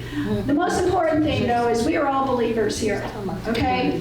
And what God says about Israel is paramount. In Genesis 12:3, he says, I will bless those who bless you and curse those who curse you. Throughout history, nothing's been more true than that. Nations that rise up against Israel are cursed and are no more, for the most part. All of Revelation speaks about all of the nations that Jesus is going to come back and fight against, okay? And it's a bloody war. And the reason he's fighting against them is because they have come against Israel. We want to be in a nation that blesses Israel. That's the most important thing. In fact, I would say that everything that we've talked about up to now is a distraction. That the most important thing is what is God doing right now in the earth? And particularly, what's he doing in relationship to Israel? The church has done us a disservice by not focusing on God's primacy about Israel, the people and the land. Everything that matters to God flows around Israel. And a real, true reading of that word would lead you to believe it. Now, sometimes the church doesn't do that. We've kind of said, oh, it's all about the church. Well, it's not about the church. It's only about Israel. So if we want to see what matters to God, we need to look at Israel. We can open up our pages of our newspapers every day. We can see something's going on with Israel. That's what really, really matters. God says in the end, he's going to divide the sheep and the goats. It's a reference to a division of nations. Sheep and goat nations. It's really not sheep and goat people. It's sheep and goat nations. Which nations are going to stand with Israel? Which nations are not going to stand against Israel? His word says that I will judge the nations that divide my land and scatter my people. So we want to make sure that as believers, we elect leaders who are blessing Israel, who are a blessing to Israel, because that's how our nation is going to be blessed. There has been no better leader, no better friend of Israel since probably President Truman, which was when 1948, when Israel was announced as a nation. President Truman stood up and said, we recognize you as a nation, Israel. All right? And since that time, we've had presidents. We've always been a country that says we support Israel up until recently. Now, we do have many people in Congress who openly do not support Israel, who openly defy Israel, and we don't need to go into that. What we need to look for is leadership that supports Israel. That's what matters in God's economy. You may think that we matter. And we do to some extent, but what's really mattering to God is what's happening with Israel. So I think we need to look for leadership that is blessing Israel. I think that was a changing point for you, Sabrina, when you contacted me, when Trump said, I'm going to move the embassy to Jerusalem, you said, tell me what that means. What does that mean to me? As a believer, what does that mean? And I think that's important. We had, as a nation, said that we're going to that we recognize Jerusalem as a capital, and every president's been too afraid to actually move it. Trump moved the embassy. That was a biblically important matter. That was an end times biblically important matter that most of the world has ignored. Absolutely has ignored. We've been too busy bickering over all this other little stuff. And that has happened. Even what he's trying to do now with the Abrahamic Accords, which you said in the question, bringing peace and blessing Israel is huge. If I were making a decision on a vote on one thing, I would make it based on Israel. That's me personally, and I just said don't do it based on personal. Right. It's okay. Don't look at me. I just want to stress to you as believers, look and see what God's word says about Israel. Look who's standing with Israel. In the end, there are two groups, those who stand with Israel and those who don't, particularly as nations. And God says, I'm judging all the nations who stand against Israel. So, and all, like I said, all of Revelation and many of the prophets talk about how God's going to destroy all of the nations that come against Israel. We do not want to be a nation that goes against Israel. We want to be a nation whose leaders bless Israel, because we will be judged as a nation by what our leaders do. I know there's a lot of other things that play into your decision, but we've got to start focusing on what is really happening in God's plan. We all know Jesus is coming back sooner rather than later, right? Every day, it's getting closer and closer, right? Every single day. And we know that prophecy is being fulfilled in our day. As we look to all the Jewish people returning to Israel, that is prophecy being fulfilled in our day. It's the last thing that has to happen before Jesus returns. And it is happening in our news. It is happening every single day. Hannah works with a group that does that, works with them every day, Bridges for Peace, and it helps bring the Jewish people home. That is prophecy that occurs and must occur, the last thing that really must occur before Jesus returns. So we're getting close. So I don't mean to just preach it, but what's happening to Israel matters, and how our leadership responds to Israel really matters. Amen. That's the thing about the country first. I think Kathy said it best. Yes. All right, so thank you everyone for being with us today. I know that was a lot longer than an hour, so I owe you EP to Sharika and Grace and Jody and T and Kathy and Flo who left. Thank you guys so much. Next Saturday, we're doing part 2 of this. Obviously, we had a conservative panel. This time, next Saturday, there'll be a more liberal panel, but still believers, and we're going to ask the same questions. So tune in to the kickback. Remember to contact me or anyone for those resources. We want you to ask the questions, to go dig in your Bible. We want you to dig into the research so you can vote well. I think that's all, right, folks? Anybody? Can I just close with one quick thing? Yeah, of course. While you're digging into your Bible, something that was given to me, kind of hit me broadside, was a quote that a friend sent me from Ephesians 6, verse 12. For our struggle is not against flesh and blood, but against the rulers, against the authorities, against the powers of this dark world, and against the spiritual forces of evil in the heavenly realms. So God bless you, and be cognizant of your prayers. Thank you.